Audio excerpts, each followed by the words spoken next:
Okay, welcome to yet another episode of WhickTV, a cross-ideological space where we come together to talk about issues cultural, political, from the silly to the serious.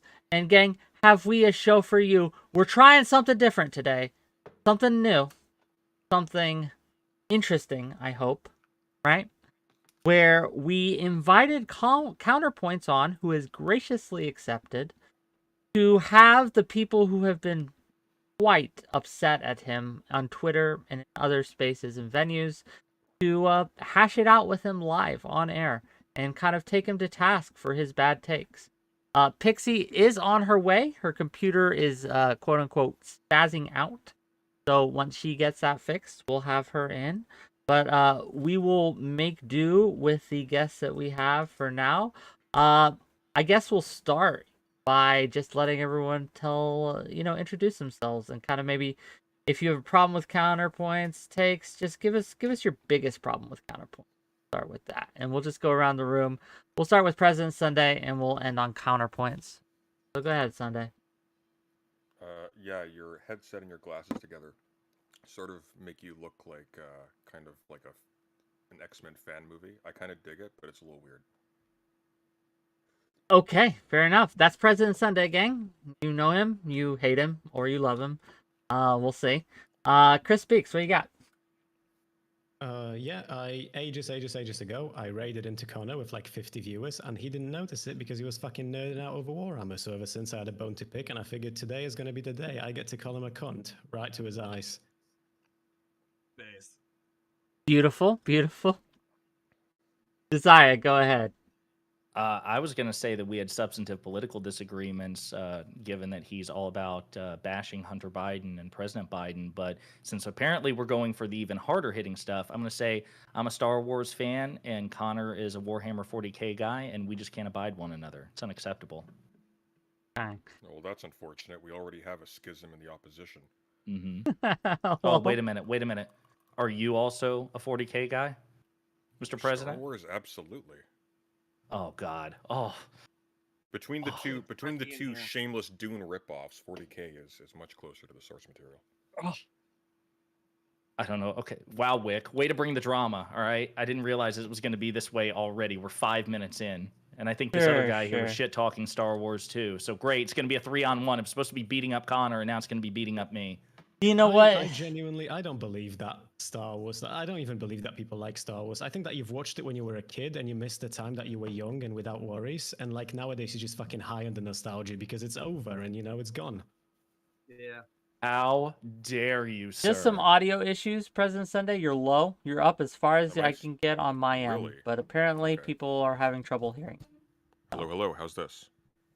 Much better. There's that ASMR voice. Maybe my noise gate is too high. Let me fix that. Might be. I guess we'll just get into it then. So you had some substantive political differences. We'll start with you, Josiah.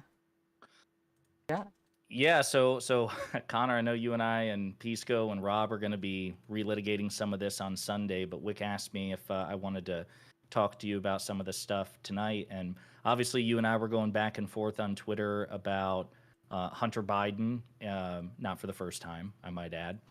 And so I guess my belief is that you think that this situation is much more serious than I do, number one, and number two, that you think that Hunter Biden is getting preferential treatment compared to, I don't know if it's compared to a Republican or compared to a Republican's child or compared to just the common citizen or all the above.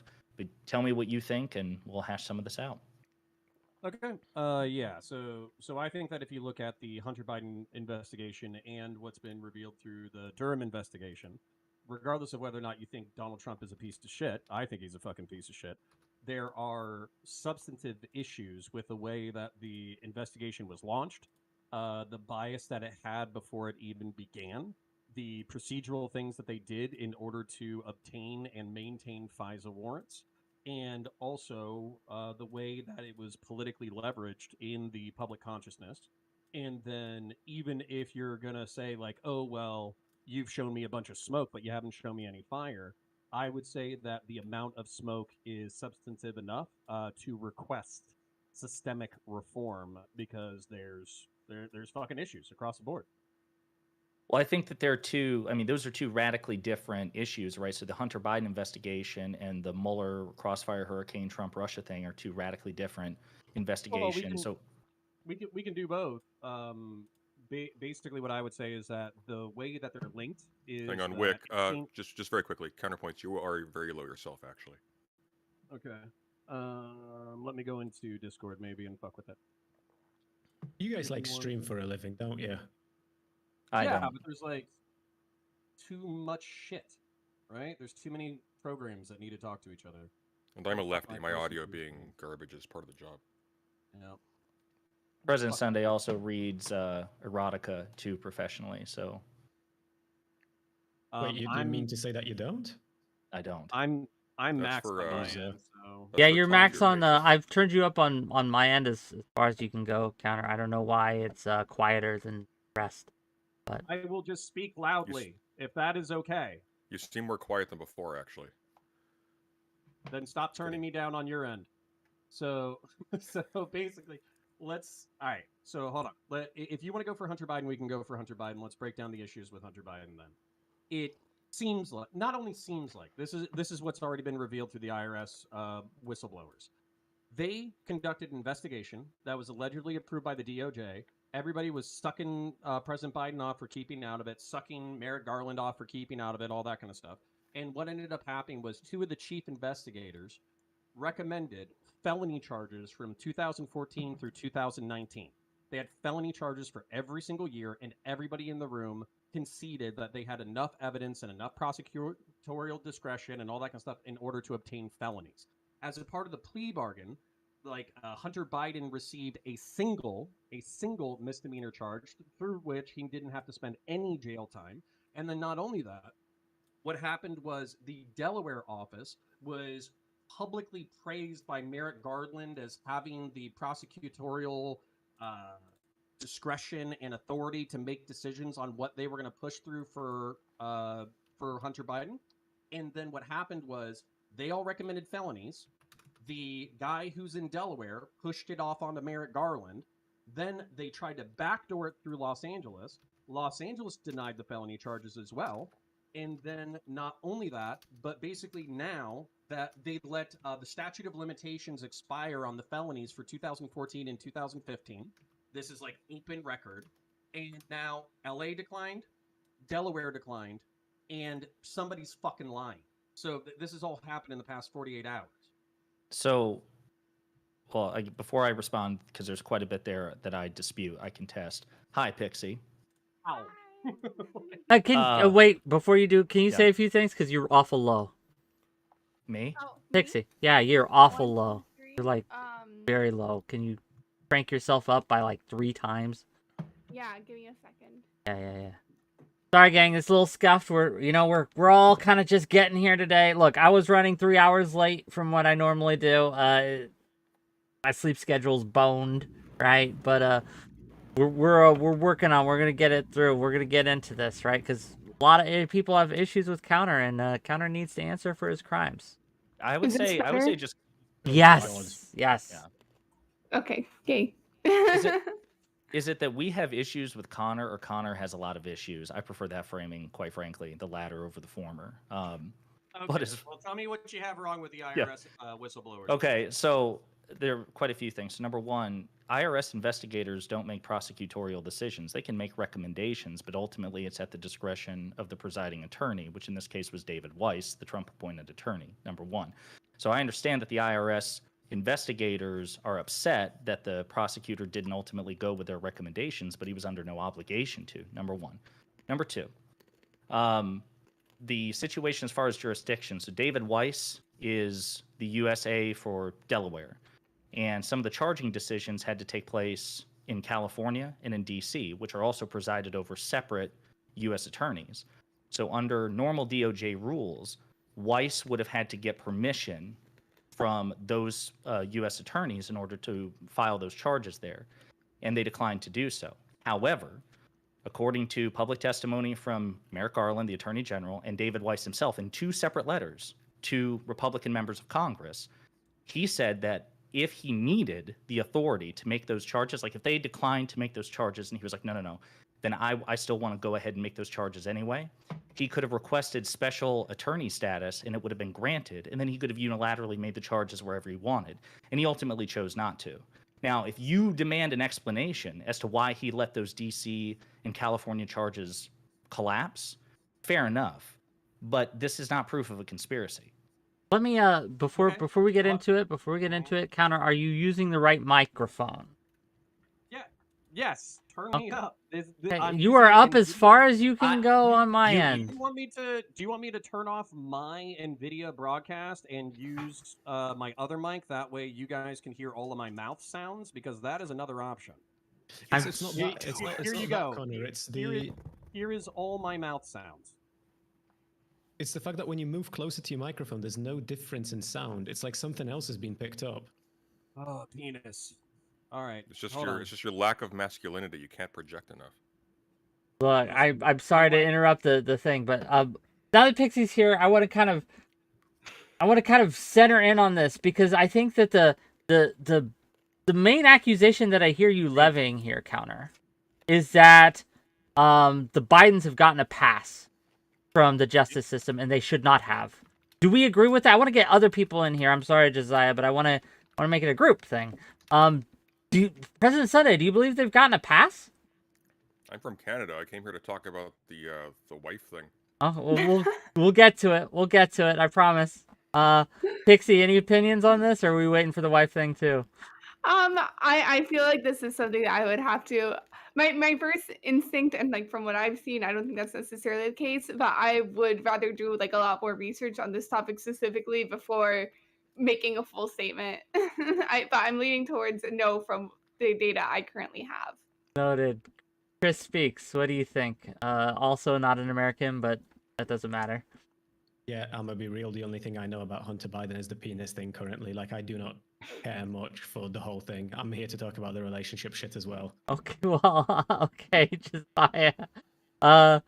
I guess. And listen, Wick, I don't know how you want to do this. I don't know if you want to break it up and like do it in chunks and go back and forth or whatever. What would be? This is a new format for me, so we're just flying by the seat of our pants, gang. We're just throwing it at the wall, seeing what sticks. Well, if Connor's in a position to respond to me, then I'll wait to respond to him until after we weigh in on they weigh in on the wife situation. I was going to say, if I can just respond really quick, and then honestly, we're going to be at an evidentiary detente. So why don't we get to the evidentiary detente, and then we can move into Fair enough. Shit, and then we can come back to it if we're still feeling spicy at the end of it. I will definitely be feeling spicy. So. Okay. So this is contradicted by two of the prosecutors who were sitting in the room with Weiss when they were making prosecutorial decisions, and allegedly it's contradicted by Weiss's own words within those meetings, in which he was saying that ultimately the decision did not rest with him. So what I would say is, if that there were meeting notes, if there were audio files, if there were recordings, if there was anything like that, then that he's basically saying that this ultimately rests with the DOJ. Merrick Garland is saying that it rests with Weiss. Weiss is saying that it rests with Garland. And then publicly, they're saying that they have enough authority to do whatever they want to do. And then they're opting not to. So, yeah, like maybe if you want to do a whataboutism pivot to why weren't the Trumps investigated for their business dealings while they were in office? I didn't even say Trump. Okay, you're right. I am. But what I'm saying is, fuck all these people. I think they're a bunch of kleptocratic, crony fucking maniacs, and I hope they all get fucked. And on top of that, when I see the DOJ and the prosecutors basically playing footsie with each other in order not to bring felonies to court, that 20-year, 30-year experienced prosecutors and investigators, which, by the way, Weiss isn't the only prosecutor, when the lawyers who are present and the prosecutors are present are saying we have slam dunk felony charges, and they are letting the charges expire, that to me is an obvious conflict of interest, and I don't know how anybody fucking familiar with the case could decline. What prosecutors have said that? See, that's where I'm confused. The two whistleblowers were in the room. Why don't you care about the two whistleblowers who were in the room? The two whistleblowers were not prosecutors; they were investigators. Where have the prosecutors? Where did other attorneys who were not investigators, other attorneys, say that Weiss let the charges go, that they had slam dunk convictions, and he just let it elapse? Okay. Here's the thing. So they know those names. I don't know those. So, okay, so well, wait a minute. So just to clarify then, because that's where I was confused. To clarify, you're saying that the 2 whistleblowers allege that there are 2 other attorneys who could corroborate the whistleblower's claim. We don't have evidence that no prosecutor has come out and said, actually, yeah, I corroborate what the whistleblowers are saying. David Weiss had these charges that he just let elapse. The whistleblowers are alleging this, correct? Correct, but your Okay. whistleblowers are not 2 fucking crackheads off the side of the street who have been like smoking drugs and they're fucking pieces I of didn't shit, say Smoking that. drugs, Mary doing the Eckert records and all cracks. that kind of stuff. They're like 30. They're either 20 or 30-year seasoned prosecutors who have brought together cases and successfully prosecuted international criminal organizations. No, those are for the past not the 10 or 30 years. whistleblowers. Okay. With respect, Yes, Okay. Connor, those are Okay. Shapley and Ziegler. I literally watched. they the are fucking not testimony prosecutors. yesterday. They are investigators. There are fundamental distinctions between the two. They don't get to make charging decisions. They can make recommendations, but ultimately those are in the hands of the presiding attorneys. Okay, so now we're gonna get real fucking pedantic with it. Since you're going there, I'm gonna get pedantic. Do you think that somebody who is used to bringing evidence and working with prosecutors in order to secure convictions might know what a felony charge looks like? Like, so for instance, I'll use my own credentials at my own peril. I used to work as a law enforcement officer. I saw somebody who got beat the fuck up. Do you think I have sufficient knowledge as a law enforcement officer to know that battery charges would be warranted in that situation? I think that you have an informed opinion. I would say that the prosecutors have more of an informed opinion than you. Okay, so if I see a man if I see a woman who is beat the fuck up, she's covered in bruises, she has like nickel-sized bruises all over her fucking head, and then the prosecutors bring a felony conviction case against her ex-boyfriend or husband or whatever, and they successfully prosecute that conviction and obtain the conviction, and that person goes away for jail, and then the exact same scenario happens, but it happens to be the son of the mayor who committed the same crime, and then they fail to charge the son of the mayor. Do you think that it would be reasonable to assume that there was a conflict of interest or preferential treatment between these two things, and that I'm not just like a fucking fish with an IQ of 5 who can't tell the difference between if you had 2 identical situations and the only material difference is that the suspect in one was politically connected, then yes, I would think that that's a reasonable assumption. I don't think that this is what the whistleblowers are saying. I don't think, number one, I don't think that applies here. Number two, again, because investigators aren't the one to make the case in court. They don't have, number one, the legal expertise, and number two, they don't have the legal burden to prosecute the case successfully, to deal with defense attorneys. Now, it's 100% true.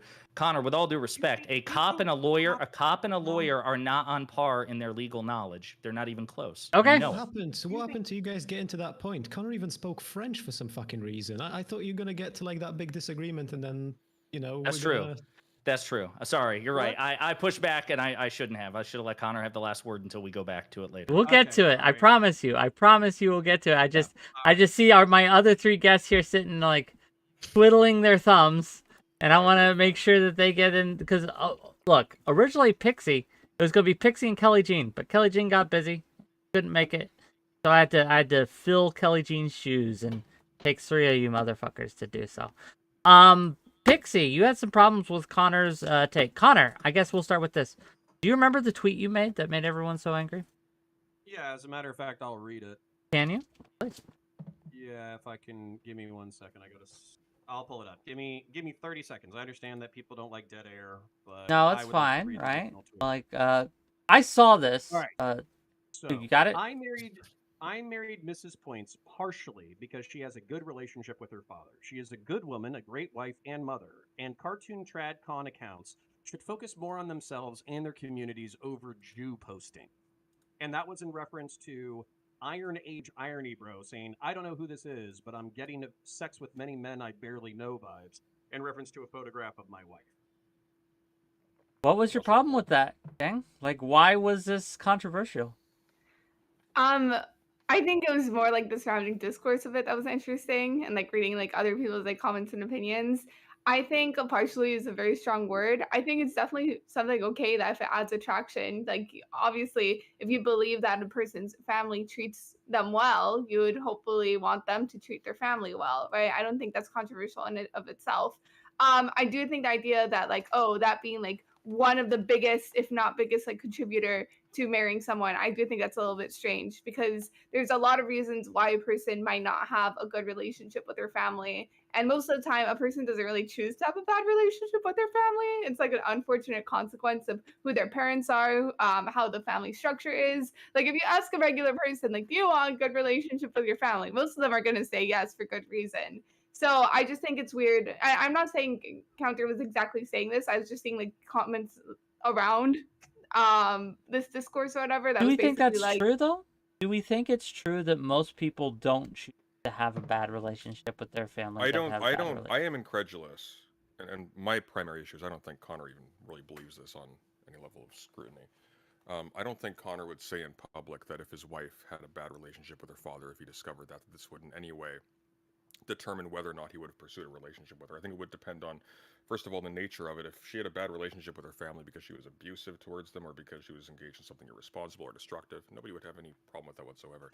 It's the blanket statement, quote unquote, daddy issues signals bad marriage material that strikes people as very off color, you know? That's the only issue I have. I don't think for 1 second that he actually, that's actually a metric that he employed. Like, think about it for 5 seconds. How would that actually go down? You hit it off with this person, you have a good rapport, da. Suddenly you go to a family get together, she argues with the dad, then all of a sudden you're just like, whoa, I think we just need to be friends, like, please. Okay, this is all shockingly fair so far, but are we going to, so just to try to cut to the heart of the contention, are we going to pretend that these things don't correlate with like negative outcomes, like bad relationships with family, bad relationships Well, with parents, bad relationships with no, hang on. Of course, bad relationships with family can correlate with bad outcomes of many different sorts. However, from the vantage point of somebody who's courting somebody else, what you get first is not the person's family history. What you get first is your relationship with the person, and then presumably you're introduced to the family and so on and so forth afterwards. And so what people are taking issue with is sort of the post hoc characterizing of people as having daddy issues or whatever, as simultaneously like giving special privilege to some relationships or treating some people as in some way intrinsically inferior. That's what people take issue with. I don't think for 1 second that being pleased with the fact that your spouse has a good relationship with their family is a bad thing. That obviously comes with numerous benefits. That's uncontroversial. Yeah, so I think the word that we could get hung up on if we're trying to make this contentious is intrinsically. So I think that the main thing is, I could go through my family history if y'all wanted, but just to cut to the heart of it, intrinsically no. I'm sure there's plenty of women who grew up without a father, or they had an emotionally absent father, or they had somebody who left halfway through, or they died. Or picture this, if you will. Father they get along with later on in life. She develops her own personality and values and so on and so forth. Father maybe has some political issues. I used to have fights with my dad. He had a brief spat where he was watching Fox News all the time. Had a really unhealthy attitude towards Muslims in Iran and stuff like that. We argued about that. That affected our relationship. That didn't signal a developmental failure on my part or something about me that made me inferior as a partner to somebody else later on. This was just an incident of two people in the world with different experiences coming at a crossroads over time. Like that stuff like that can happen, and relationships can break apart entirely because of that, right? Okay, but I'm probably not that contradicts what you were saying, just as an additional. I was about to say I'm probably going to get another concession here because basically I think you would agree then how you approach those conflicts though is material to like the character of a human being. So for instance, if you have like a dog shit abusive, to two human beings, right? Because that's an interaction between two. Okay. Sunday, yeah. I respect you. I respect that you and I have not been nice to each other on Twitter, and I appreciate the charitability that you've entered this conversation with. So I was expecting something a little bit more memey. So I'm going to try to follow that spirit, but I would like the opportunity to respond. Basically, like the character is not insofar as like the uncontrollable circumstances, right? I think we all understand that you can only rise to a certain level of potential based off of the variables that are set against you. I'm not blaming someone for being born to a shitty family. What I would say though, how you approach those relationships is material. So if you say, hey, I need like rational emotional boundaries with my abusive parent, that of course is going to be way better than somebody who maintains an abusive relationship with a parent, but then allows that to toxically fester in the rest of their life. So, I don't know what we're fighting about, I guess. Well, if I can just jump in real quick, very so quickly, we can just very quickly, and then it'll be quiet for a long time. Just quick Concisely, reply. please. We do have other people here. Yeah, of course. Fair enough, but as I scrambled to reclaim the point I was making before I was thrown off, fuck, as you were. Hey, Chris, go.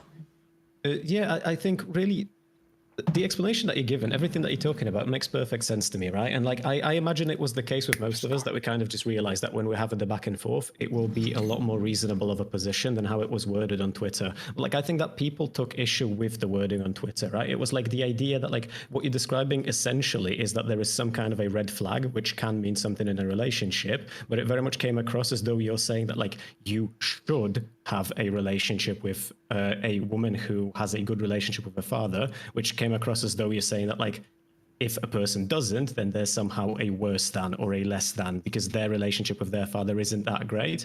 And like any nuance gets lost on Twitter because it's fucking Twitter.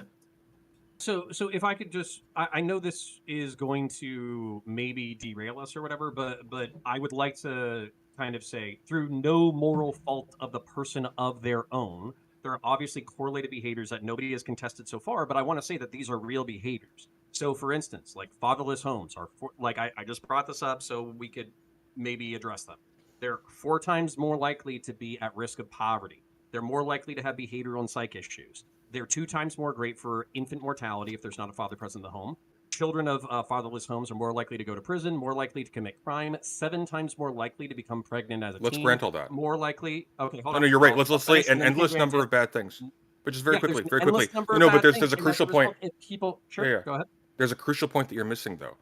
And that's that the order in which, as a person in the dating pool, you are exposed to these facts, the fact of the person having issues with their parents is going to be at the back end. That's something you discover over time. Those social issues that cause them to have that maybe stem from issues with their parents. But the question is, to those first, Sunday. The question right? is, and Pixie, I'll see, and I'm curious what you have to say here. But the question in my mind, I guess, and why I thought this might be an interesting topic, is why can't it be a deal breaker? That just you discover this later on in the relationship, you have a good relationship, it's fine. You're There's getting no reason why it intimate, can't be a deal breaker. and then you find out that they are from a very bad home. I understand that it's through no moral fault of their own. No. But that does make them less desirable. Yeah. It just makes you less desirable. Well, to a person, you can't dictate what a person finds desirable. The question is whether or not that is in. Course. The question is whether or not like that criteria. The question is whether or not that criteria is considered honorable. I guess you could say. There are things people read that are unflattering about the attitude of the person to other human beings, in prioritizing, for example, trivial facts about their background, irrespective of how the person actually presents themselves and how they act as an individual. Pixie, throwing it to you. Yeah. I'll go next if that's okay. After Pixie, I mean. Yeah. Yeah. Okay, so basically what I find weird about this is that, hey, yeah, you know what? There are like behavioral issues that can be linked towards having a, bad or abusive situation at home. However, I find it weird to judge it on the basis of just having a bad home instead of the basis of like exhibiting those issues, right? So I think it's because not only are there like a bunch of people who go through those situations and don't necessarily have those like behavioral issues, I think you're kind of judging it on a factor that cannot be controlled at all, right? So it's like basically saying, I'm assuming because you have a bad home that all these other things follow. And I don't think that's necessarily fair or 100% true. Now, is there a higher likelihood that it's true than not? Sure, for a lot of cases.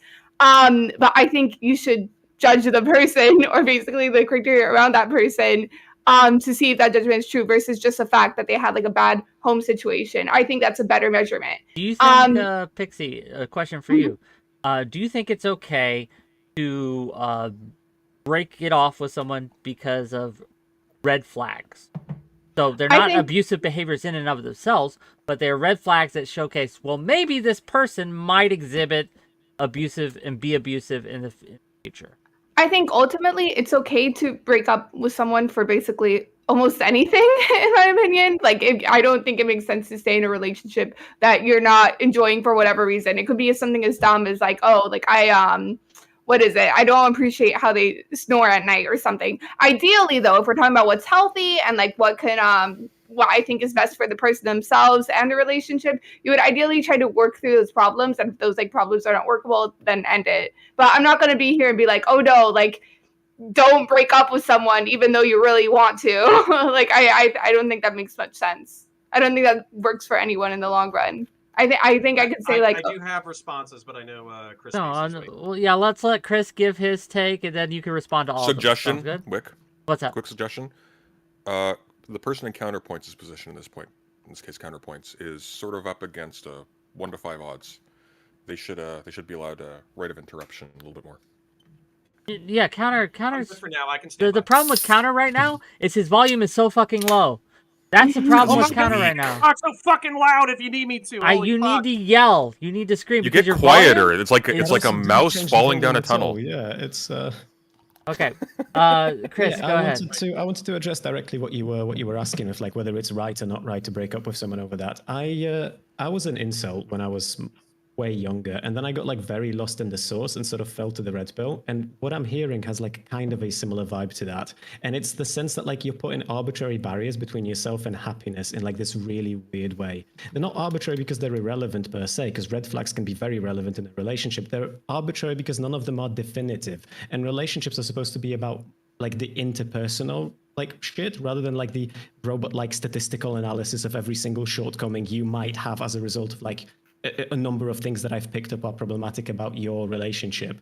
And I think it's just things like having a bad relationship with your family, things like it's not irrelevant, but also I wouldn't personally, of course, break up with someone over it, if that makes sense. And if you told me that like, hey, I was, me and Wick, we were in a fucking perfect relationship, right? And we were literally like going down on each other every fucking night of the week. And there was just this level of love that is difficult to describe. But then I found out he doesn't get along with his father. And like, I broke off the whole fucker. Like, I would think that you're a bit strange if that happened. Like, if I knew someone who makes decisions like that, I would probably trust you a little bit less on like a personal level. Okay, so I switched to my headset. Yes, that is so much better. Yes, whatever you did, beautiful. Now I'm blowing out the ears of my audience. Hold on. Yeah, not just your own. Penis. Okay, should be good. All right, so let's address what we've got so far, and basically bad home. All right, actually, I just want to address what Chris said. That way we can do it. Yeah, of course. Like, it shouldn't be the only factor. If you have good chemistry, they're relatively emotionally mature, they can control some of their negative impulses that might be correlated with being from a fatherless home. They have ambitions. They're a good person in bed and out of bed. They want to get married. Either you guys agree on having kids or not having kids, all that kind of stuff. That's infinitely more important than whether or not they have a good relationship with their parent. But what I've kind of gotten from the conversation so far is the fact that we all agree that these things are correlated, if not caused, and they're not moral faults on behalf of the individual, but they do exist. So if we're conceding to reality that bad homes can lead to bad behaviors, then I think that the outcome that I would be looking for is for people from fatherless homes or from broken homes or toxic homes, if they could be knowledgeable about the potential bad outcomes and then try to mitigate those to the maximum ability possible so they can become the best version of themselves they can be, not just for a partner, but also for themselves. And then if people who are dating, if they know that that is a red flag, then they can be on a lookout for the negative behaviors that we all consider correlated. So I want to point this out, though. We are approaching the subject with an infinite higher amount of charitability than anybody had on Twitter. And basically, it does, from my perspective, it feels like a little bit of a walk back compared to the amount of shit I was getting on Twitter. And then also, not only that, but when lefties let go of me, when they stop shit talking me, is when I said that stable women were my kink. So what the fuck is wrong with lefties that, like, we can talk about the correlated behaviors and this, that, the other, but if I throw up a shield of this is my sexual interest is emotionally stable women, they're like, oh, okay, that's fine. I don't like attacking kinks. That's wild. I don't quite, like, I don't think that anyone, like, suddenly we've realized that, like, oh, fuck, now we're entering, like, kink-shaming territory, therefore, like, it's all okay, we're just gonna, like, let you off, you do your thing. But, like, also, to be super clear, like, the things that we're talking about, none of this this as a concession. Like, no one here, to my understanding, held a position that being fatherless cannot be a red flag. The point is that, like, all of the nuance that we're exploring right now, and I think that you know this as well, none of this nuance was in your tweets at the time, right? Like, when you're saying that, like, everyone should marry a woman who has a good relationship with her father, you're not exploring the nuance of, like, if you're stable but that relationship isn't great, but you have all the other green flags and that's a-okay. You're saying something, like, very different to what we're exploring right now. Okay, well then let's find the. Well, let me just ask directly. Let me ask Tweet. directly. Okay, this is to the panel. This is to everyone, right? You have two women or two men, right? Whatever you're into. Two people you're dating, you're seeing, right? Nothing serious yet, but you have to decide which to have a serious relationship. Which one are you going to pursue an actual, stable, kind of monogamous type of relationship? Assume you're into that. If you're not into, okay, work with me here. Okay, one of them comes from a great home. They have a great relationship with their family, great relationship with their father, their mother. Everything's good on that end. The other does not. The other has a tumultuous, it's causing them all sorts of issues and problems. Everything else is the same. Equally attractive, equally interesting, equally intelligent, equally charming. This is a variable. Oh, wait. Obviously, you're going to go with the one that's not from the broken home. Well, Is I think that correct? Wait, there's a creeping problem in your thought experiment here. You're kind of doing a veil of ignorance thing. The problem here is that you don't develop relationships by looking at a sheet. I mean, I guess increasingly people do these days, never mind. But you don't typically pick a relationship based upon looking at like a character sheet and picking the ideal traits. You develop a relationship with the people you happen to encounter in your life. And so if you've developed a relationship with a person, the question is, because once again, these parental and familial and all these different issues, these are things that are going to be revealed to you as you become closer to the person, whether or not these are treated sort of intrinsically or reflexively as deal breakers or not. That's a different question from whether or not you would prefer to have a partner, all things considered, with a stack of historical characteristics that sort of predicate or associated with But positive we've done outcomes. this for a long, long time. And Pixie, I'll let you go after respond to this. But you're just wrong. We make pros and cons lists. I did this as a teen, like when I had multiple I don't know what you're. interests. Hang on, I'm not sure what you're Pros responding and cons, right? Pros and cons of like, Yes. these are the pros of Sally, these are the cons of Sally, these are the pros of Susie, and these are the cons of Susie. But you And you did rack that. them and stack them, and you make choices Like based on on an actual that. piece of paper, Wick. Yes, on a like you had fucking notebook. Post-it notes around your house being like, Not well, a Susie's- post-it note, but the idea that we don't like look at these Okay. qualities as we're getting to know and as they are revealed to us, and then use those qualities to make judgments is weird to me. Yeah, but we Go look ahead. at them I also- in the way that Sunday just described, go right? ahead, we look Counter. at them Go ahead, in like Counter. a more... Yeah, Chris. Sorry for interrupting. And then but Pixie, I want see to point you, out Pixie next. So. this is so I want to address a point, and then I want to move through the tweet thread. So the point that I wanted to make was that I understand that people are pissed that I'm like passively indicting them for the behaviors of their family and all that kind of stuff. But we've kind of already conceded that this is something worth evaluating. And on top of that, when you get married, you're effectively merging families. So most people want to get married. Most people want to have children. And when you get married, you're kind of marrying your other partner's family. So like you can say. So to be clear, Mhm. if your wife had a bad relationship with her father and you knew her exactly as she is now until years later down the line you were introduced to her father, maybe they live abroad or whatever, that would be a reason to cut off the relationship. That would tend towards that. Her happenstance relationship with her father. If she was like, oh, I have like a father who's like a diddler who used to put out cigarettes on me, but I still want to have a relationship What with if it's him, just then interpersonal obviously, friction? They just bicker a lot and it has downstream effects. They Let just don't Counter get along. answer your question. Sunday, you keep Yeah, interrupting him. I'm Counter. particularizing. well, we would have to take it to the extremes because even in good relationships you have conflict. So when you go to like normal levels or I don't even want to say normal. If you go to average levels of conflict or slightly above average levels of conflict, of course you can mitigate it through good interpersonal communication. But all right, so I kind of made my point. I hope it was heard. But let's move through the tweet thread. Well, perhaps the father should go on the first date. And Pixie's in the chamber. Listen. After we go through the tweet thread, Pixie's in the Uh-huh. chamber. Pixie's next up on to bat. So go through the Okay. tweet thread, then So- Pixie, right at first. Well, and you're joking, Sunday, and so were people in your tweet thread. But basically, like having a father involved in like a teenager or young adult's life is actually something that's a measure for promiscuity and risk of pregnancy and risk of taking risky behavior. So that's the thing. It's like the statistics all bear this out. So you can say like, oh, I met somebody who has daddy issues, but they were able to conquer them, and as a result, they're good. We're talking about the epistemic. We're talking about the epistemic limitations of the person selecting partners on the basis of daddy issues, right? Okay, well, I'm a Marine, so you're gonna have to use smaller words. But anyways, so okay, you don't know about their daddy issues until you know the person. I don't know about you, but on a first date, I don't typically go, and this was the fight I had with my Aunt Ruth back in. Yeah, but you can say, "What's your family like?"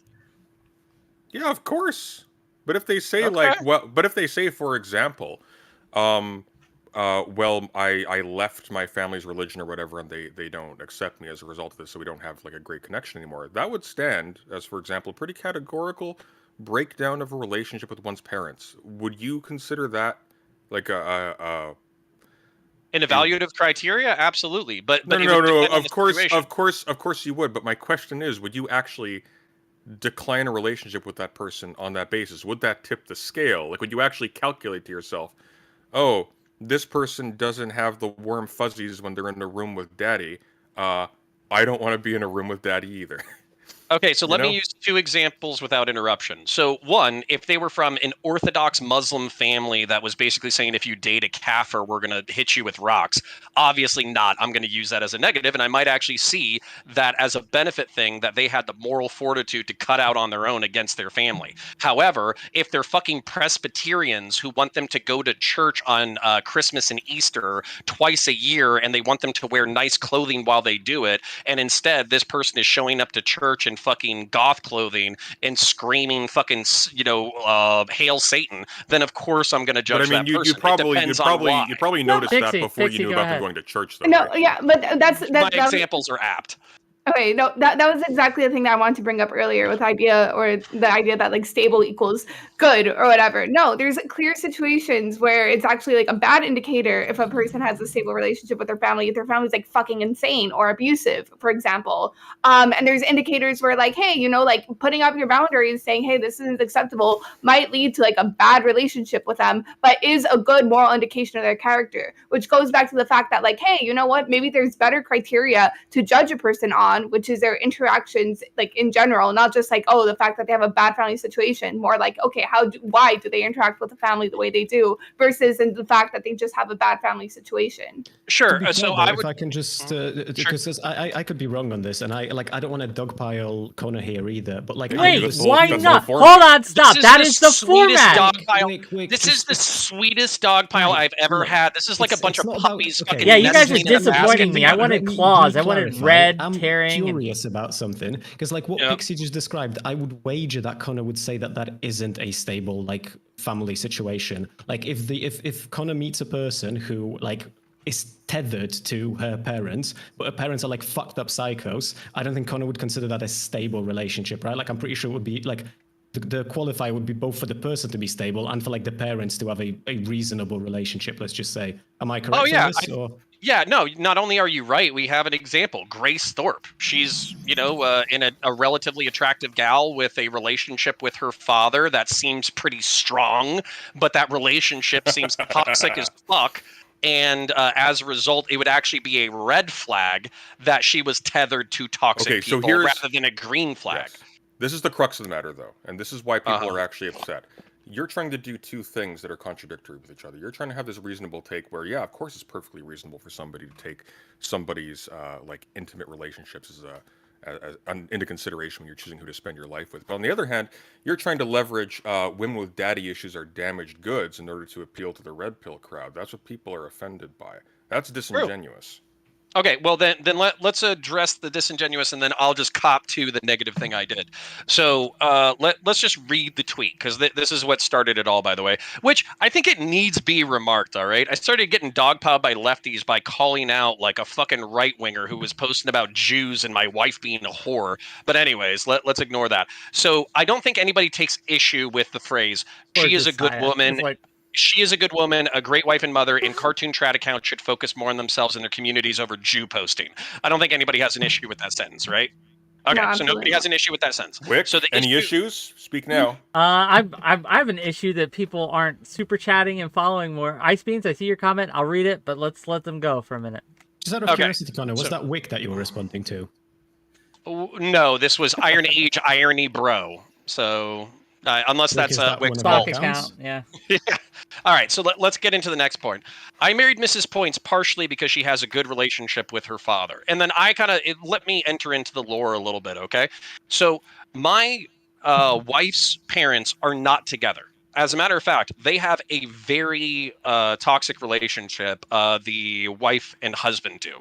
But the husband, or ex-husband, I guess, is a very hard worker who made it a point to stay in his children's lives despite having every excuse to run away, supported them financially, made sure that they had decent academics, made sure that they made it through school, maintained a good relationship with them through post-secondary education, maintained connections enough that he can talk to his kids about their social lives, and also calls his family like at least once a week, if not twice a week. Now that is like a level...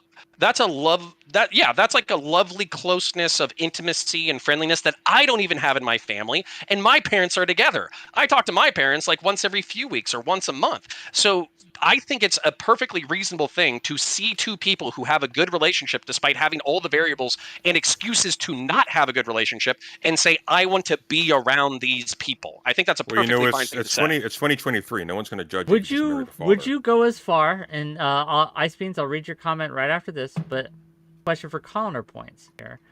Would you go as far as to say, as you did in your tweet, that not only you can understand why people would want this, but you think it would be better for society if more people thought this out and used this as a criteria? Do you think it would improve society if more people went and chose people from good homes rather than bad homes? Okay, so I think it would be good for society if they chose people from good homes and over bad homes, but then I think it would also be a better, more nuanced criteria to say if there's people from bad homes who have overcome their issues or who take active measures to overcome their issues, then of course that's going to be a better society. What about a person from a bad home? What about a person from a bad home who's well adjusted? Just because that's what I just said. To develop. All right, what about a person from a good home or the stable home, family home life, whatever, that, theoretically shouldn't be good, right? So for example, if your parent, yeah, exactly. That's like what my biggest contention is, where it's like, okay, they have a good home, but they shouldn't. They're a piece of shit. Yeah, don't fucking date them. Connor, look, I'm gonna make this a million times easier for you, okay? This is how you avoid all of the complaints. Just say, one of the decisions that led to me choosing to marry Mrs. Points is that I observed how she interacts with her family. It seemed really healthy, and I projected that she would carry those tendencies into our family going forward. Nobody would have an issue with that. Sunday, are you giving people advice how to interact on Twitter in a less acidic way? Is this happening? Yeah, I was about to say that. Number one, that doesn't fit in 280 characters. Number two, I couldn't have brought that up and also brought up the Jew posting and slut shaming of my wife. So yeah, but when you're talking to us, you can do that, right? Like you have multiple. You can do multiple tweets. So hold on. I was about to say, President Sunday successfully ratioed me with the following tweet. No, that's not true. He got all his friends. He got all his friends, and he ratioed me on behalf of his wife, which is a. Okay. Read the tweet. Read the tweet that Sunday made. I'm curious. I had to defend the honor of my wife, but no, you ratioed me on this one. You said ... You married your wife because of her relationship with her father ? That's 346 likes to 270 of my likes. So that means that a lot of people really didn't like what I had to say, and not only that. Probably the half dozen more like extreme comments in that section are saying that because I like my wife's father, that I want to have sex with him, and it's a Freudian fucking subconscious thing. Look, that I want to bang my father-in-law. I'm not judging you. You? We have to accept you.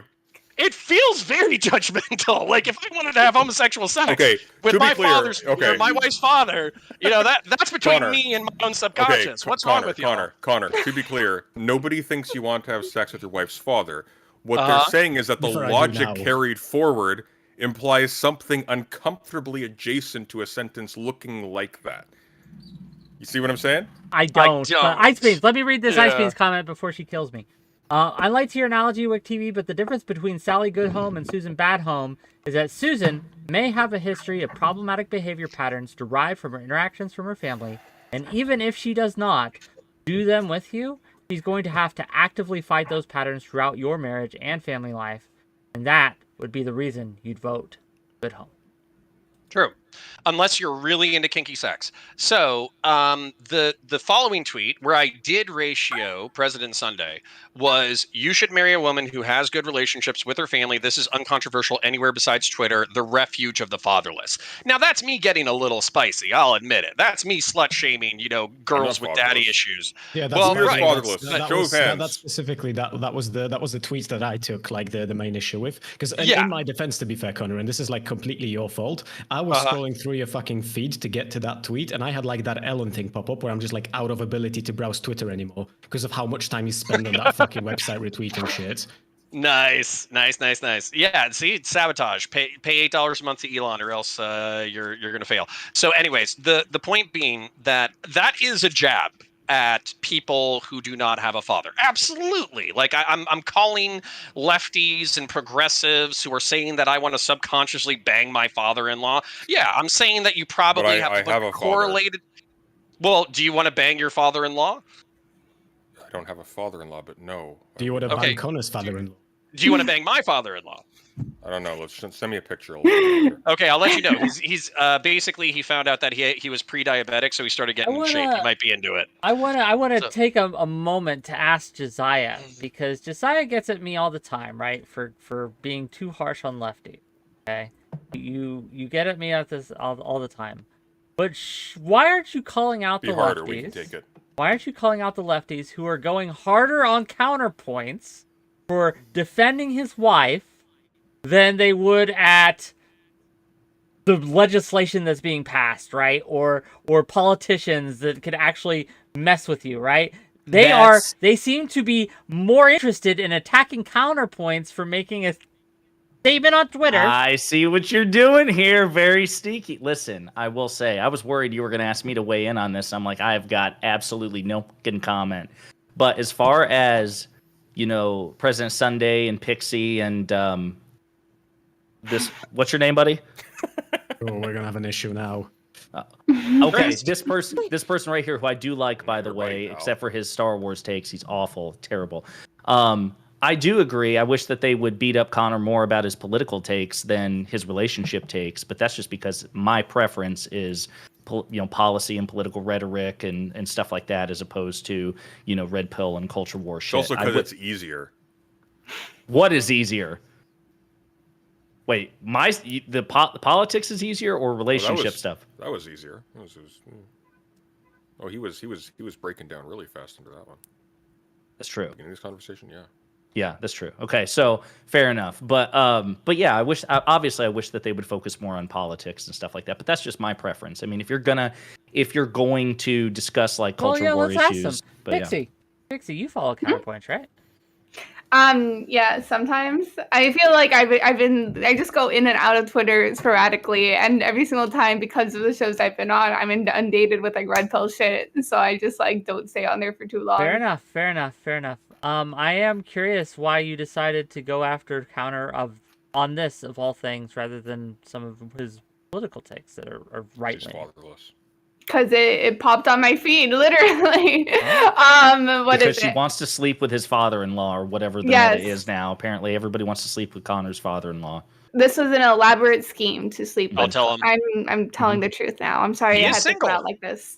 I mean, he seems like he has a really healthy relationship with the people around him. So if you're into like a middle-aged, silver-haired George Clooney dude with just like a little bit of dad bod vibes, then yeah, I could set you up. Personally, I'm not, but I actually have a friend who legitimately might be interested. But whatever. I like the attention to his below. Yo, if we get counterpoints father laid out of this, I don't know what to tell you. Okay. Jeez. But I'm imagining the Michael Scott meme where it's like, "Stop dating my dad." But I want to get back into the meat of the discussion here. because I think I have a stronger take on this than maybe Counterpoints does. I saw this, and I don't know why we want to pretend that someone's family doesn't influence them. Your upbringing absolutely influences them. No, And- Can I piggyback on hold this on. No before we get one's- into it? Yeah, please. Yeah, so of course I'm taking a shot. I saw a few people who were saying that I wanted to have sex with my father-in-law, so I took that like a little bit personal. This is also in reference to me defending the honor of my wife against some tradcon red pill fucking douchebag. So yeah, I took it a little personal and I took a shot. But at the same time, like, can we just admit that we operate in a political landscape in which it is like it was normal a year and a half ago for, and I know some of y'all are friends with this person, so I'm not trying to talk too much shit, but like, Doe, they had a very hard upbringing, and that correlates to some behavior that I would say is negative. I would judge it as negative. And Why don't you be specific? What are you referring to? well, I would say participating in like vor fetishism and going by its pronouns and potentially drug use and all that kind of stuff. I would consider that bad. Okay. Okay, and then that's one example. If you want me to use another example, Well, ContraPoints, I'm just a beautiful little bit trans perplexed. gal. I'm just a Okay, hold little on. bit- I'm I'll give you. No, no, I'll give you another example. No, but you don't need No, to. wait, hey, That's plenty. Sunday, you said, why don't we let Counterpoints interrupt more? And then you Yeah. Well, I proceeded didn't to say not I have to didn't talk. say that would mean I interrupt You less. bitch. This is blood Yeah. sports, my dude. Counterpoints, go ahead. hold on. Yeah. So okay, no, but if you want to go with some other examples of negative behavior, I would say that ContraPoints obviously struggled with addiction issues. We have a whole host of people No, in this look. space I who are get struggling ya. with drug issues, addiction Okay, issues, okay, familial look, issues, look, relationship issues. Connor, Connor, stop digging the hole. It's okay. You're talking to Digging people. the hole. Digging the hole. You're talking to lefties. So one of the things that sort of colors most lefties these days is that we pay a lot of attention to the historic, ergo, the effects of familial conditions on development and stuff like that. If you're trying to argue that we have some kind of aversion to saying that familial problems cause personal problems later on, I mean, obviously not. That's sort of the premise of a lot of what we do. Mm-hmm. Yeah, and the objection to what you're saying is that in the abstract, you're basically treating people who come out of those conditions as inherently inferior, just on the basis of trivial facts of their background that I think inherently is doing a lot of work. Well, it is. Though, You could use the potentially. But not just potentially, though, because when you're talking about these people as a category, you're not saying that, oh, these people have the potential to be bad or toxic or underdeveloped people or whatever, because that's also true of people who come from healthy households. But Sunday, I think you would agree with me, right? That in certain contexts, some people are just inherently inferior, based on no fault of their own, perhaps, but they're well, of just course, I inherently work with you, inferior. Wick. This is well known. I understand. Let me give you an example. To me, when it comes to relationships, men are inherently inferior. No fault of their own. Nothing they can do to change that. They were born that way. It's okay. But they are an inherently Wick. That's the inferior. gayest thing you've said all night. Let's put the full stop there. Let's say that like you've tweeted that out. Like, yeah, in your opinion, men are inferior when it comes to relationships. You should Like, tweet with it. me. You have Yes, to, with you me. Have to, yeah, of course, but you have to. Well, it's not with you anymore. If you decide to tweet it, then you kind of put it No, out there. that's So, what like, I would tweet. I would say reasonable when at it that comes to point. me choosing a romantic partner, men are just out the gate. They're inherently inferior. I'm not going to choose them. No, you should say men are inherently inferior in relationships and tweet that out now. If you pay me enough, I will. Well, but Okay. you said it on you're public. Put saying the there's money a where your mouth chance. is. Just do it. And does Okay. Connor's father-in-law count? Is he one of those? I'll introduce to you. You can find out. So hold up. But well, I mean, hang on, wait. You You say he's like really deeply intertwined in your life. Can you just give him a call now? I could. The problem is he'd actually pick up. So like, Do it. Do Yeah. it. I don't know if we I'm want to. good. Like there's actually like a 95% chance he'd pick up and he'd be like, "Hey, what's going on?" So yeah, pass on that. He's a keeper. Yeah. So okay. So anyways, the point being, like, Fuck me. Listen, the inherently versus potentially. You're right. If I wanted to avoid the wrath of lefties, I should have used the potential, or these things are correlated, not caused, and people struggle in order to overcome their difficult circumstances, and we should valorize their efforts and all that kind of shit. Not even. No. Uh-huh. It's so much simpler than that. Just don't make a statement to the effect that hey, if you have this thing in your profile, yeah, you're no good. And that was the direct implication. That was the implication Okay, of what it you were saying. was, That's all. but let me ask the real question, because this might sting a little bit. So, is social media in general, and Twitter in particular, a social refuge for people who have bad relationships with their families, namely their fathers? It's a social refuge for literally everyone. No, but I'm just saying there are Pixie, grass are touchers. they? They do exist. Twitter is There the are grass social. touchers who exist. Okay, I have a okay. great relationship. I had a great. I relationship want with my Pixie father. to He's answer dead this now, question. but, I want Chris to answer this I- question. I want I Josiah to really answer this respond to question. that. Okay. This also kind of goes back to why I don't think like the pairing criteria is necessarily the best one, and it's because like I honestly would like unironically think a better judge of my moral character would be the fact that I use fucking Twitter than the fact that like me and my family like have contentious relationships sometimes. I am not like I'm being unironic here. I think if you want to judge a person like more on their character, you'd be closer on that than you would on the fact that like. But are those behaviors correlated? So are your bad relationships with your family correlated with your overuse of Twitter, which is an indictment of your moral character? I mean, being American is correlated with a lot of things. I don't know what the logic is here exactly. I want Pixie to answer the question. Pixie, go. Well, basically, it's the same like line of logic, right? There's like a lot of things that could be correlated to an overuse of Twitter. Sure, parental problems might be one of, but also like if you don't have any parental problems and you're still like on Twitter a lot, that doesn't necessarily indicate like developmental fault. It means that you're like a fucking schizo who doesn't have enough of a life, right? So that's why I think that is a clear indication of your behaviors and your actions with other people. Than like, oh, a relationship with your family that might be good, might be bad. There's a lot of factors that could play into why it might be good, why it might be bad. It might be even better if you have a bad one, depending on who they are. I just think there's better markers for how a partner will be. Here's a question for you, Connor. By the same metric, so black people in America, I believe, have the highest poverty rate at 19.5%. Would you not, therefore, date a black person? I mean, I wouldn't date a black person because I'm a little racist, but that's fine. My chat likes that. No, but I would say that the correlated issues, I would say, would stem back to socioeconomics. And so I would be red flagged on that. So I would actually look. You'd be red flagged on a dating partner being black? Yeah, I would. Okay. I would look at their relationships with their family. I would look at their relationships with their community. I would look at where they lived. I would look at their socioeconomic conditions. I would look at all that kind of shit, and I would be looking out for red flags, of course. Yeah, but we're doing the same thing again. You've said that yes, you'd like look at them some kind of way because they're black, and then you've described a whole bunch of things that like might be more present in black community, but they aren't inherent to it by any stretch of the imagination. And like the whole point that we were trying to make earlier, and what like we keep looping around, is the idea that like we don't make relationship decisions on like the basis of like the statistical analysis that we do after like a few days on Twitter.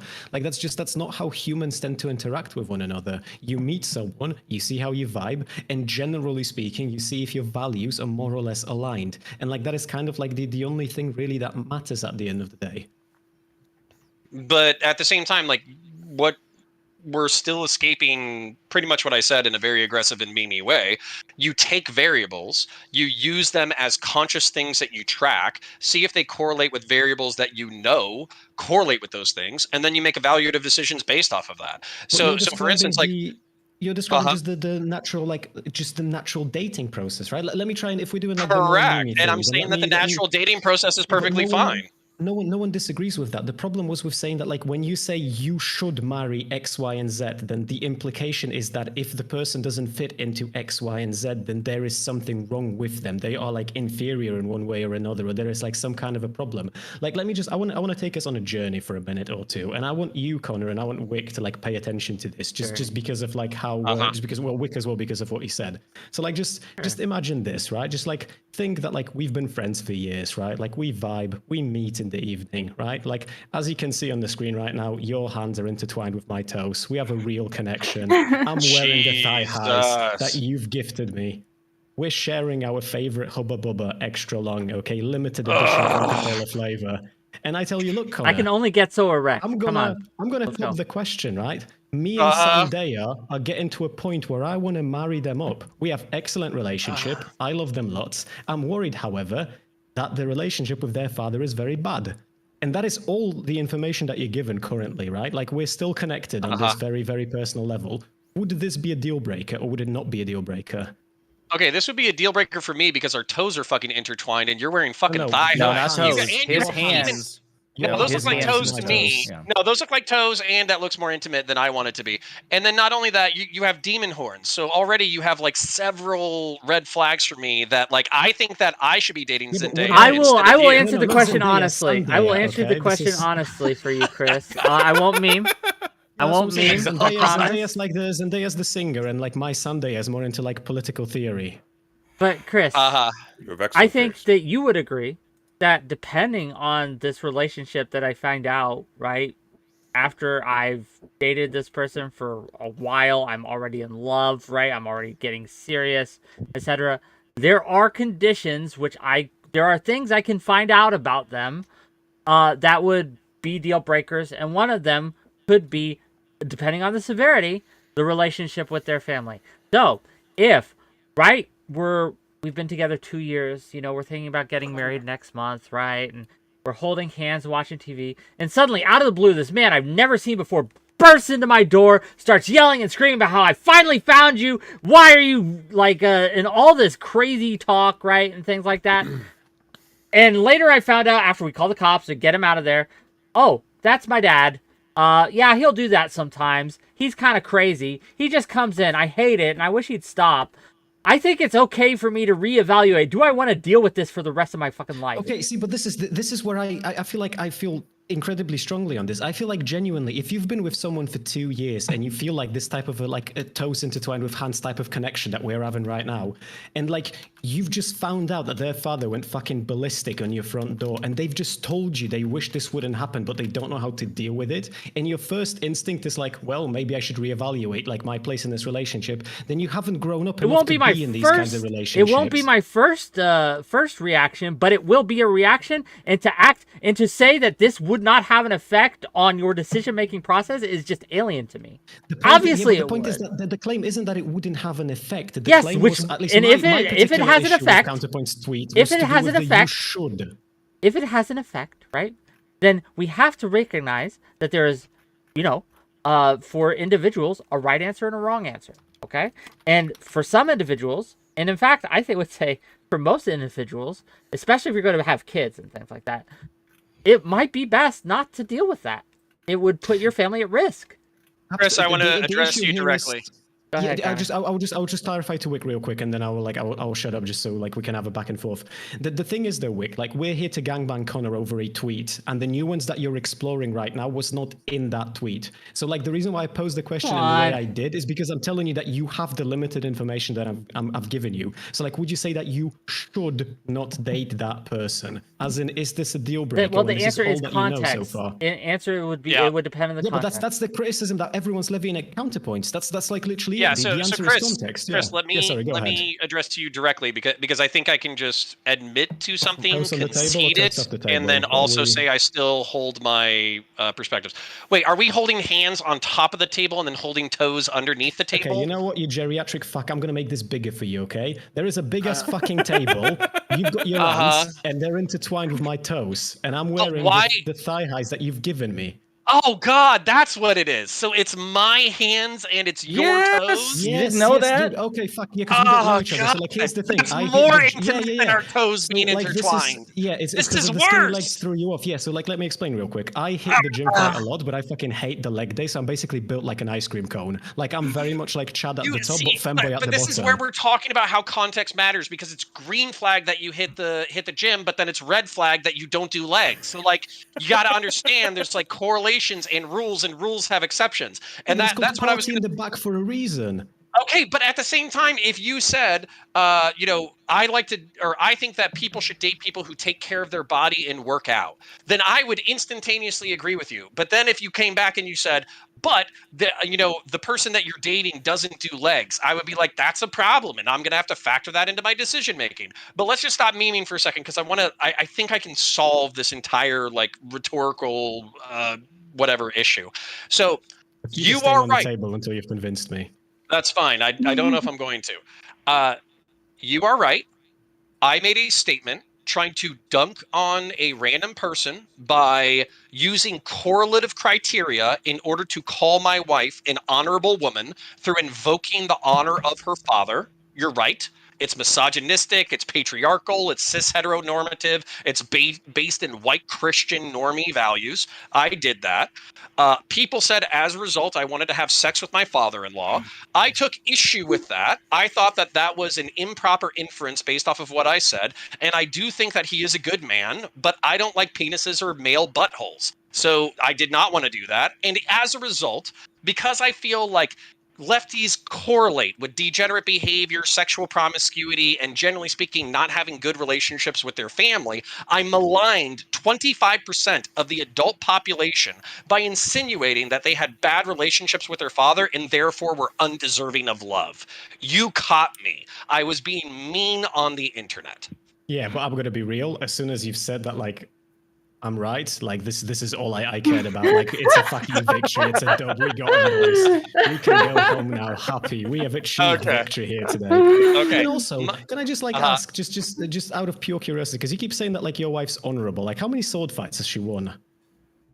Actually, she is quite the sportswoman. She can throw a baseball like a fucking champ. She can fight. She can throw down. She's a tough lady. But how many I sword haven't fights? fenced in a while, but I think there's an easy way to solve all of this, and I just need to fight your wife in single combat. You know what, President Sunday? Unfortunately, she would really take you up on that. So, like, I was. What do you mean? Unfortunately, if we raise the money, so I saw you raising money, Counterpoints. I saw you raising money to fight Kingston. Yeah. Why don't we raise money for your wife versus President Sunday in a fencing match? No, I wouldn't. President Sunday, what state do you live in? I wouldn't want to humiliate Counterpoint. So you were running away from this potential fight? I am. Oh, no, you were running away from this potential fight? We could have made so much money. We could have made so much money. We could have turned it into an entire series of events. You could fence, you could, MMA bout, you could do all sort of decathlon. Yeah, Nice. absolutely. Okay, Klingon sword. Okay. She might be in chat. I'll ask her. So all right. So hold up. So I'm conceding that I was a poor sport, and I was saying something mean on the internet, maligning 25% of the adult population. But I also want people to understand, because there's probably in your guys' audience who don't like the way that I post on Twitter, which is fine. What I would say is, I am making serious points, but don't take everything I say on Twitter literally true. You know what I'm saying? Like. Okay, Were you all right, being that's fine. poetic? Then, yeah, I was. No, I was. Yes, I maligned 25% of the population, many of whom people I think are probably just fine people. Okay, I should do it in IQ form next time. He was being a limmer dick.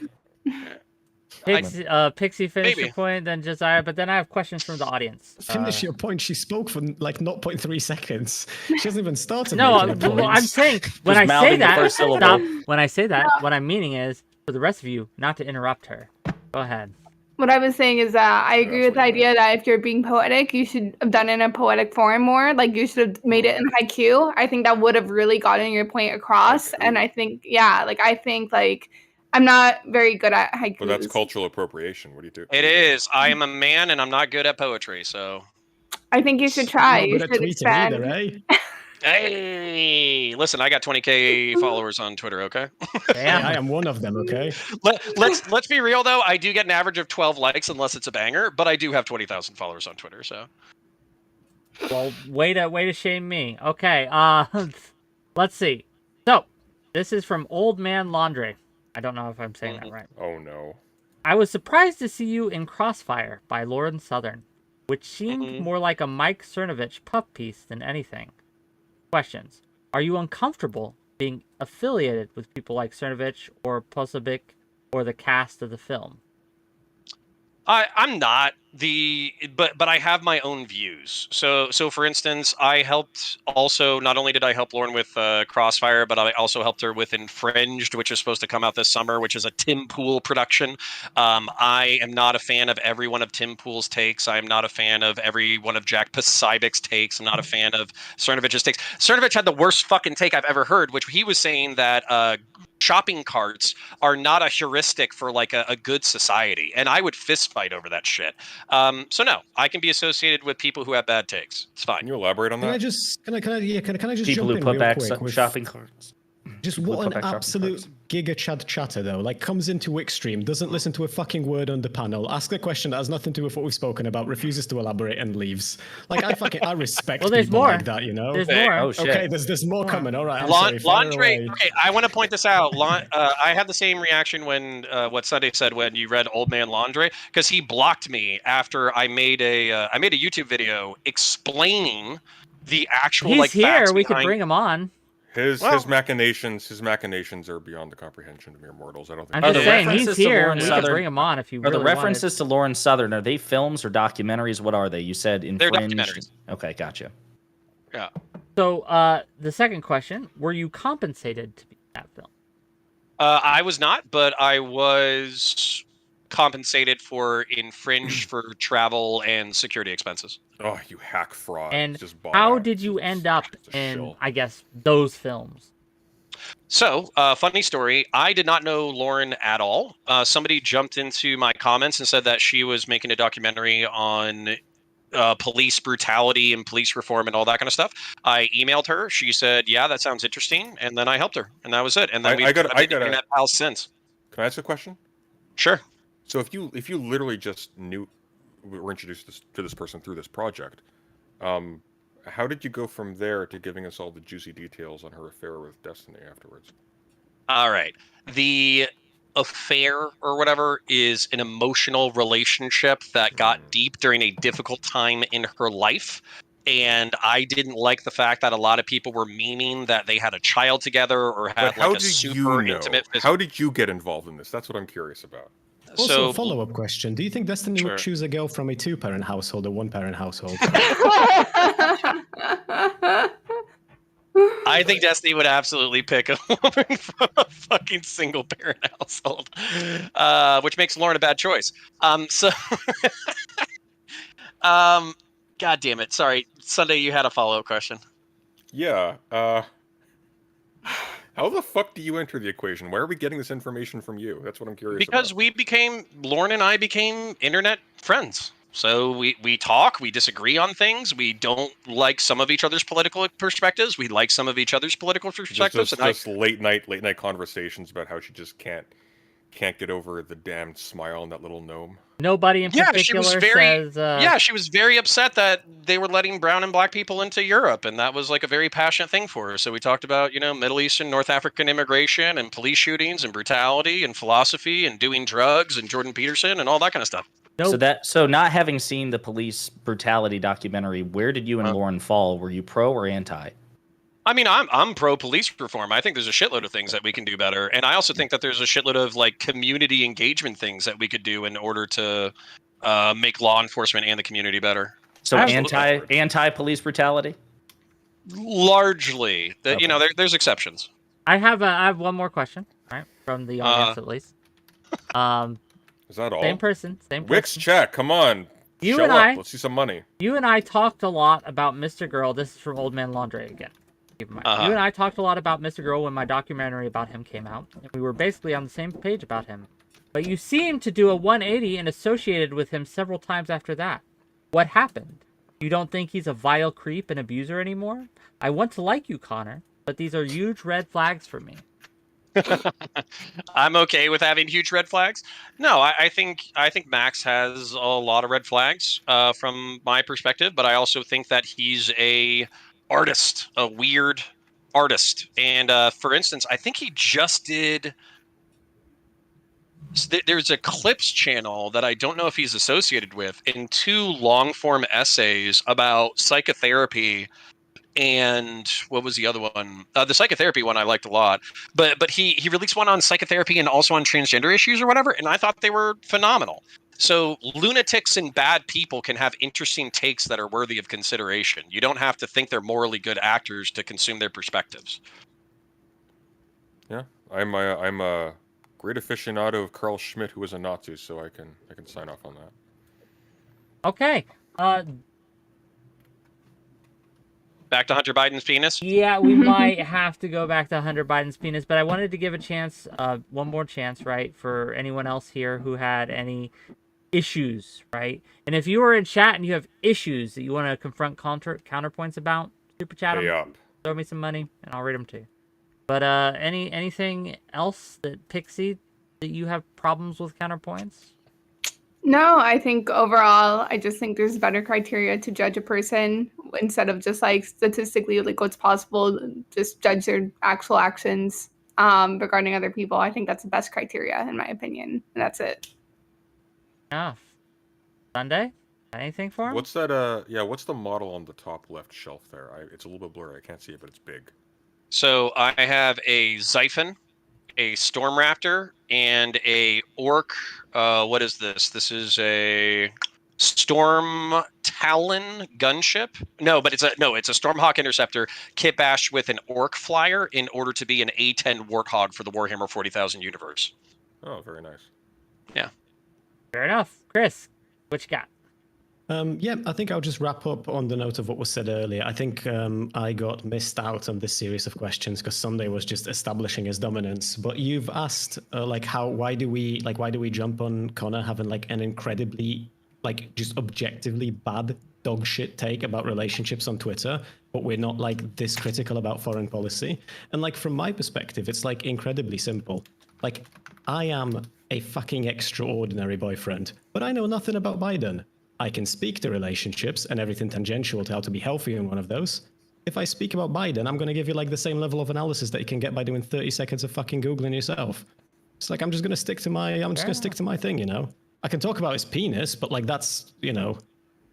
Nobody Wick, did very not quickly- talk about for that one, yeah. Wick, very quickly, I got a massive super chat because they will not donate to you, but they really do want to ask, are you single? Me? Uh-huh. Oh, I don't give my status out. I don't talk about my personal. Coward.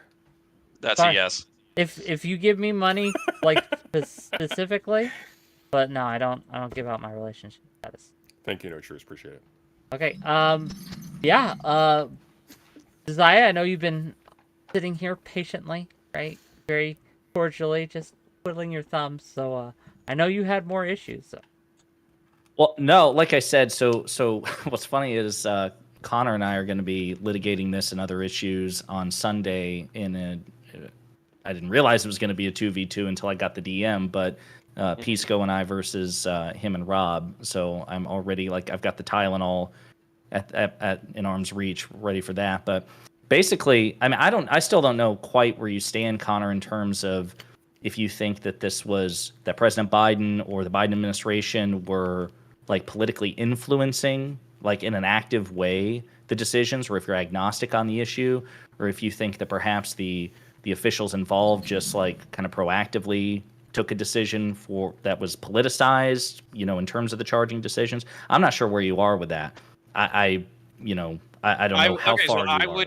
I would subpoena. Okay, so I would subpoena Merrick Garland and Weiss's personal and public devices, emails, and cell phone numbers. And then I would also financially audit Joseph Biden, his brother, and Hunter. And I would track all the money. So we're combined, just so I understand, we're talking about kind of the broader issue, basically, of not just in terms of the plea deals and David Weiss and the investigation into Hunter Biden, but the larger question of President Biden's connection to Hunter Biden's foreign dealings and whether or not any of them were inappropriate for Biden himself to have engaged in. That's the only reason why I care, and this is why I instantly concede on Trump being a piece of shit with foreign influence. Yes, Wick. Two more questions, I guess, from people who have reached out to me, from the right wing side of things, because I've had conversations with a few people who don't think you're right wing at all, who don't consider you conservative by any means, and they want to know, right? First of all, do you consider yourself center right, right leaning, etc.? First question. Yeah, I follow the philosophy of Edmund Burke. Noted. Second, right? What are some of your policy positions that you would consider right wing? Well, Because I hear a lot of guns is cultural easy. positions, right? Let's Yeah. talk about Burke sometime, Connor. Let's talk about Burke Yeah. sometime. I got a bone to I pick. think the Okay. biggest one for him is just going to be racism, though. Yeah, I just like being racist. That's the main one. So no, I am like relatively. I am reactionary. I am anti-leftist. By reactionary, I just mean like I do have like a reflexive disdain for like leftism, progressivism, communism, and socialism. When it comes to state, like the problem is, I would be a libertarian if I wasn't also a statist. The problem with libertarians is it's become synonymous with anarcho-capitalist, and as a result, like I just can't. I can't fuck with libertarians anymore. I really do think that they've committed some of the greatest philosophical cringe in the world. I want to, before you go uh-huh. too far, I want to give Pixie an outro. She needs to go. So I want to give her a chance to tell people where they can find her and what she does. Go ahead. Hi, just follow me on PXIE or on Twitter, Pixie Love. I like debating about random stuff, politics, relationship advice, everything under the sun. Thank you so much for having me on, Wick. I really appreciate it. Bye, Pixie. guys. Yeah. Nice to meet Bye. you. You should talk to me sometime. I'd be down to talk. Yeah, we'll set something up on DMs. Okay. Bye, everyone. Bye. Bye. I'll send you a picture of my father-in-law. Okay. So no, philosophically, I follow Burke. I do think that like if you consider Jordan Okay, Peterson let me right-wing, ask. Oh, no. Aside from he's guns, right-wing. no, Stop while you're ahead. Okay, No, stop. don't do it. Everyone stop, because this isn't really answering my question, nor is it answering their question, right? But it's interesting. I understand it's interesting, but I'm trying to get the answer to the question. Aren't you an entertainer, Wick? Let the man cook. People pay me money, and I ask their questions, They'll pay and I you get them more if answers. it's good. Okay? Yeah. Yes. So, again, right, and I just want to cut to the heart of this. What current policy positions that are on the table or being debated now, aside from guns, that are conservative, that you support? More by Jordan Peterson. Yeah, so I'm pro-American hegemony. I'm pro-American militarism. I'm pro-American law enforcement. I would just start Grim citing Reaper, anti- cool dude, a little bit misunderstood. Yeah. He's a little misunderstood. So I would say those. And then if they're arguing about like economics, if that's like their main thing is that I'm like center left economically in the United States, I think I would just concede that. I am for more economic redistribution, and I am for a state hand in facilitating a healthy society. But those are two conservative ends. I think the state has to be invoked to create a mildly conservative society. And if you're anti-statist, I think you're a fucking idiot. No, you're still a pinko. That's fine. Nice.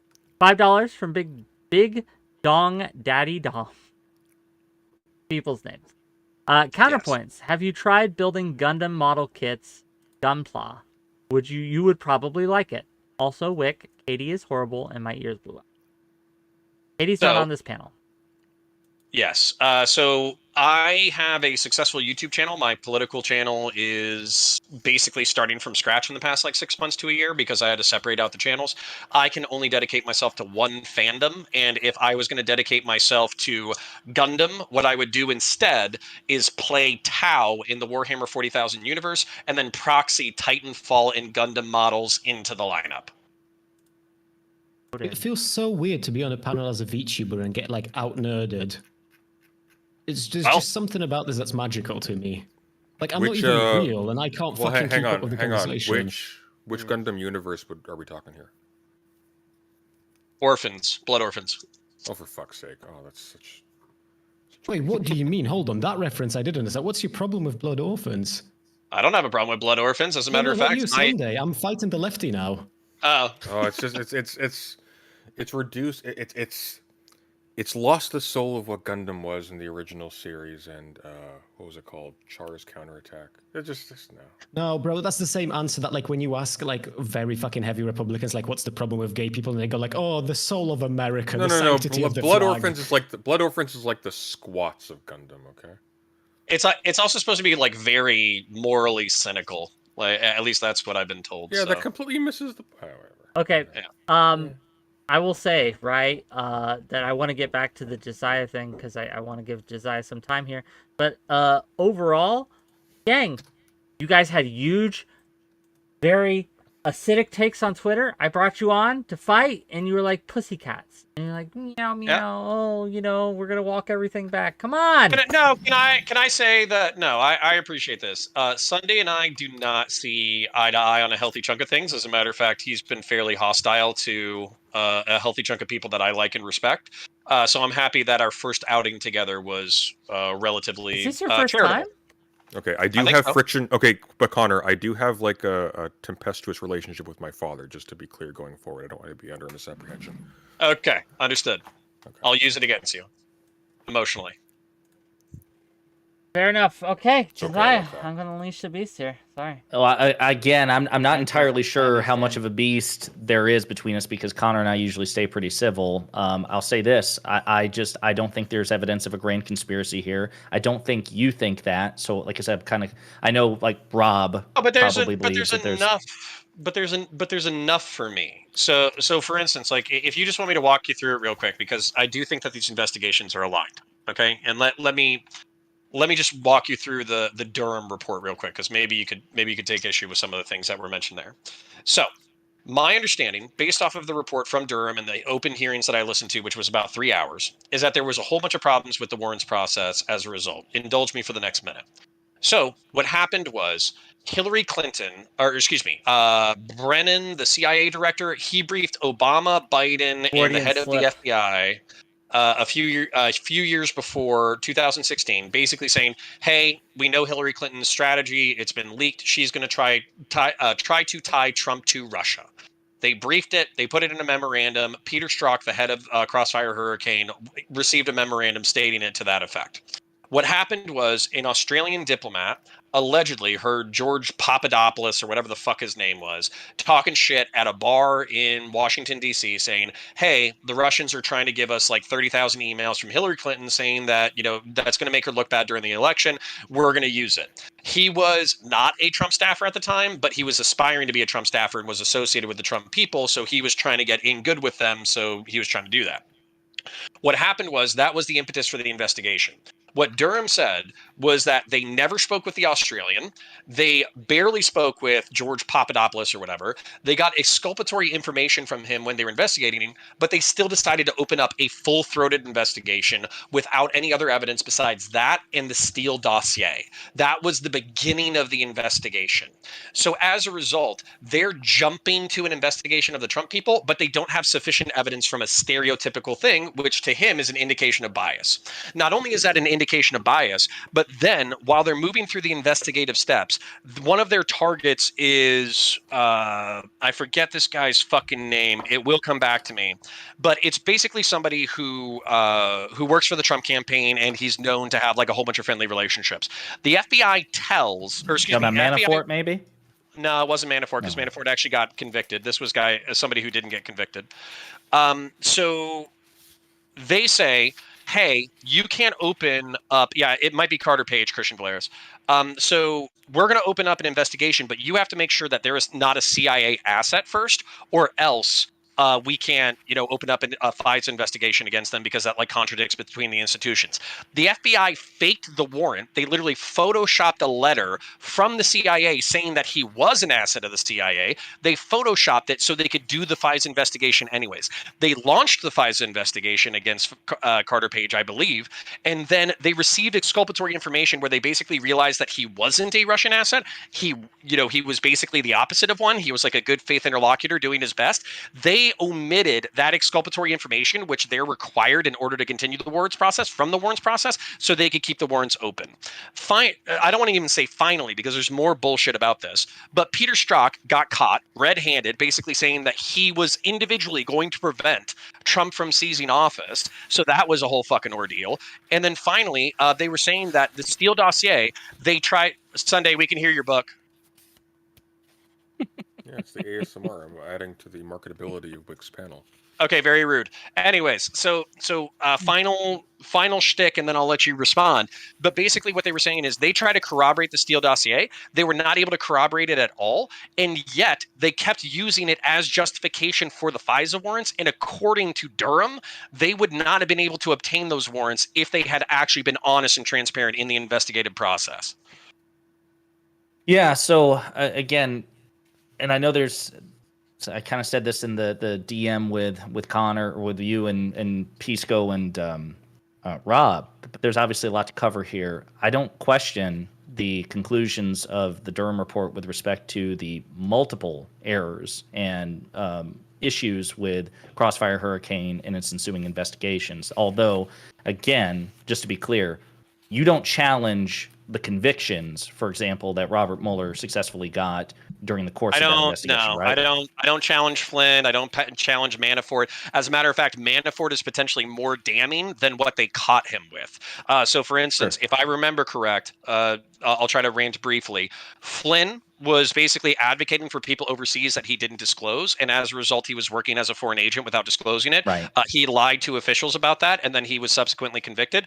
None of that's in contest. And then Paul Manafort, I think, likewise had like foreign people that he was working with, and even disclosed private polling information that's sensitive to Russian intelligence in order to try to help them target their information campaign. So, you know, for me, while it might not be collusion where like Paul Manafort and Donald Trump are like, yes, Russian intelligence services do this in order to affect the election, that's enough of a buddy thing that it makes me uncomfortable. And I don't care that he's convicted. Yeah, so again, I'm not entirely sure what we disagree on. Number one, the Steele dossier was not the predicate for the investigation, which I don't think, I want to be clear, you don't agree that that's... Right, so there was, as Durham concedes and as Inspector Horowitz concedes, and as the Republican-led Special Select Committee on Intelligence conceded back in 2020, led by Marco Rubio, there was an ample predicate for at least a preliminary investigation by the FBI. Your issue, and I completely understand it, I do not dispute it, is that in the opinion, the professional opinion of Durham and Horowitz, is there wasn't a sufficient basis to go from a preliminary investigation to a full investigation. And I don't mean to quibble, but given what we learned from the investigation, to me, that part is not, that doesn't undermine or mitigate the crimes of the Trump campaign and the Trump administration with respect to their inappropriate ties to Russia. Furthermore, even with what Durham concluded in the report, he didn't recommend any substantive systemic charges or changes to the FBI. The FISA process is under review as we speak. They're constantly trying to make changes to the FISA process because it's a bipartisan recognition that the FISA process was abused and that it has numerous errors with it. So I'm not entirely sure what we disagree on. I just don't think it's an earth-shattering scandal. As far as the Hunter Biden and President Biden stuff is concerned, my issue is this. So, number one, there is no evidence implicating President Biden, period. Republicans to this day, when pressed by other Fox News hosts, like be it Peter Doocy or whoever else, like, okay, what's your evidence, James Comer, implicating President Biden? They're like, well, we don't have it yet. So that's a big fucking concession. They are desperate to find something, number one. Number two, evidence suggesting like that implicates Biden or the insinuation that President Biden has been involved somehow in some sort of inappropriate relationship. That was rebutted by Burisma's own CEO, who told the FBI, we've never had any contact with then Vice President Biden. Then Vice President Biden didn't do anything to help us in terms of our business. And the only thing alleging that is an unverified report made by a confidential human source to the FBI, which is basically the equivalent of the Steele dossier. So if the Steele dossier would be insufficient to continue an investigation into Donald Trump, why is something comparable to the Steele dossier, unverified allegations, why should that be the basis to investigate the sitting president, Joe Biden? Because you don't just look at allegations and then say there's nothing here and then move on. As you pointed out, you investigate them. And it seems like, sorry, Wick, what were you saying? No, in my chat, they're calling Josiah a leftist Trumper. We're literally a leftist Trumper. That is what they're okay, so a hold on. leftist Trumper? Yeah. I don't know what that means. So It means hold on. So that I need to address you're doing this. there is no proof kind of thing. Okay, so let's address this. The entire accusation of Durham and of the people who have called out these systemic issues is because we're not looking at them in a vacuum. And you say, so one of the things that you said that I don't think carries any weight is you're saying like, well, the general inspector already looked at it and said that if they went through the warrant process, or they should have gone through the warrant process properly, and since they did it, they're recommending the reforms for XYZ ABC, and therefore Durham didn't shake any new ground. Yeah, but the reason why that's true is because there was a warrants process that they either lied or lied through omission in order to continue the warrants process. And not only that, they were very hot to trot, which shows an institutional bias. Just because they were correct doesn't mean that there isn't an institutional bias. And then on top of that, what should be happening if we were actually, I feel like, honest interlocutors and not, political partisans, is you should say, okay, we were hot to trot on our side of the investigation. Let's be also aggressive as possible against the Biden family. And instead, what I get is, well, there's no evidence. You're not even looking for the fucking evidence. The IRS. What are you talking about? Republicans have been investigating for they've this is. There Josiah, have been no, stop. Let me finish. Let me finish before you say what you say, because if you say what you say, I'm going to have fucking heartburn and maybe a migraine, and I might have a fucking cardiovascular event on this stream. All right. Okay. Good. So now you're really teeing me up. Yeah. So let's finish what I'm going to fucking say. You can't tell me they haven't found anything when literally this week, 2 IRS investigators said we had felony level charges against the Biden family. Prosecutors under Weiss said that this should be submitted as felonies in the districts of California and in the districts. I lost y'all. Can y'all still hear me? No, I can hear you. Yeah, we can hear you. So we knew that this was prosecutable in not Canada, might as well be Canada, California. in California and in Delaware or whatever the fuck. DC. And Weiss and the head of the fucking California place basically declined to charge anything despite everybody below them believing that these were felonies. You cannot tell me that there isn't systemic fucking people putting their fingers on the scales for the Biden family when literally the step under the people who would be influenced are saying, yes, there was. And then on top of that, to analogize this, I'll shut up after this, to analogize this, you can't say that that's not happening in the FBI if we have people who are saying that it is happening in the FBI. So number one, it's people in the IRS, not the FBI. Number one. Number two, Ziegler. Yes, I'm talking about Durham. Durham is saying there's an analogous situation in the FBI. Well, I don't think it's analogous. What he is saying is that there was Sorry, too I'll much fix of my camera in a second. Do you want me to go on? Can you still hear me? Yeah, I can hear you. Okay. So again, the situation with Hunter Biden. Because again, we're going all over the place. These are just they're not even really connected, and so it's hard to like bounce back and forth. The Hunter Biden situation, again, the whistleblowers made their allegations, and if the Republicans in Congress want to subpoena David Weiss, the attorney in question, and ask him, so be it. I'm simply saying that's not a sufficient basis to do what the Republicans have been doing, which is to say that Joe Biden is guilty of crimes. Then when you ask them for evidence, they say, well, we haven't come up with anything. Now, if you want to say the investigation's in progress, so be it. But this is the 4th investigation into Hunter Biden, number one. Number two, I think it's even the allegations which have been made by the whistleblowers. They have made no allegations that Merrick Garland or David Weiss or President Biden were acting in a political way. Like they very specific. No, they have not. Yes, they have. I watched their testimony yesterday. They testified yesterday. They testified that what? That Weiss testified that they were in a room with Weiss. That Weiss said that publicly Weiss was saying that he had the charge. I promise I'm trying to fix my shit. Just give me a second. But since the audio is here, we're going to keep rolling.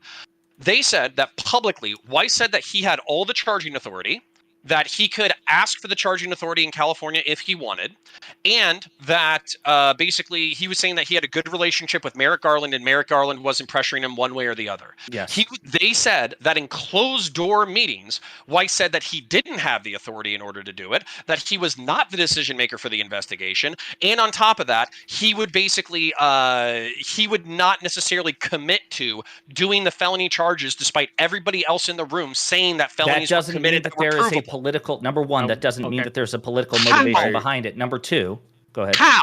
Sunday. Hey, Wick, very, very quickly. I got nothing to add to this. Can I take Yeah, my you leave? can peace. See you later. Yeah. All right. Thanks for having me, Connor. Bye. Before you go, Sunday, Mhm. I have a big overlap with your community, and I keep being pestered by people in mine to reach out to you. Are your DMs open? Because we are building that bridge.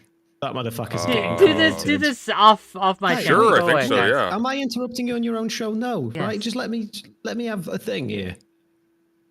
All right. Well, Yeah. Sunday, we'll- I'm we'll- available in on the Twitter future. and Discord. Just let me know. I'm in a Wix service. You can just ping me there. I will DM you. I've already DM'd you, but you know what I mean. All right. Cheerio, Connor. My regards to your wife. Have a good night. Getcha. Yeah, I will do the same actually, Wick. Yeah, so like if Always anyone pleasure, liked Chris. anything I had to say, all of my amazing fucking takes regarding Biden, there is more where that came from. You can find me on Twitch at twitch.tv/Chris Speaks. Chris is spelled KRYS. And yeah, it was a pleasure. It was nice to get to know you guys. And night. Bye, Chris. Good night. Bye bye. Yeah, sorry. So, just real And quick. wait, can I run for 15 more minutes and then can Yeah. I call it because I got dinner waiting for me? Yeah. I was about to say I want to go see a movie. Going to end in about Which movie are you gonna 8 see? o'clock. That's the question. Barbie or Oppenheimer? One of the two. Oh, you're still kicking that See, Yeah, around. I'm still kicking Yeah. that around. But I Well, wanted again, to Barbie just is Chinese see communist Barbie. propaganda. Go see Barbie and then tell me if it can be like an ironic meta commentary on like men seizing back society, and if I can just ignore the How about pro-feminist this? shit and I can identify with the bad guys, then I'll let that'd be I'll best. let my chat decide. So if you want me to see Barbie, give me bits. If you want me to see Oppenheimer, give me subs. And depending at 8 o'clock, the one I have more of is the one I will go see. Gang, if you've been liking this content, if you enjoy this show, this was a different format, right? So there's some scuffed nature to it, right? But we do what we can. Well, and if you want Wick, since he's only got 15 minutes, if you also want to bring other people in before they go for 15 minutes, I 'cause got he and no one in the. I got no one in the. well, chamber, the right? Ranger Rick guy or whoever you said was Oh talking no, he was shit, just talking so- shit about you, which we can deal okay. with later. Oh, okay. Okay.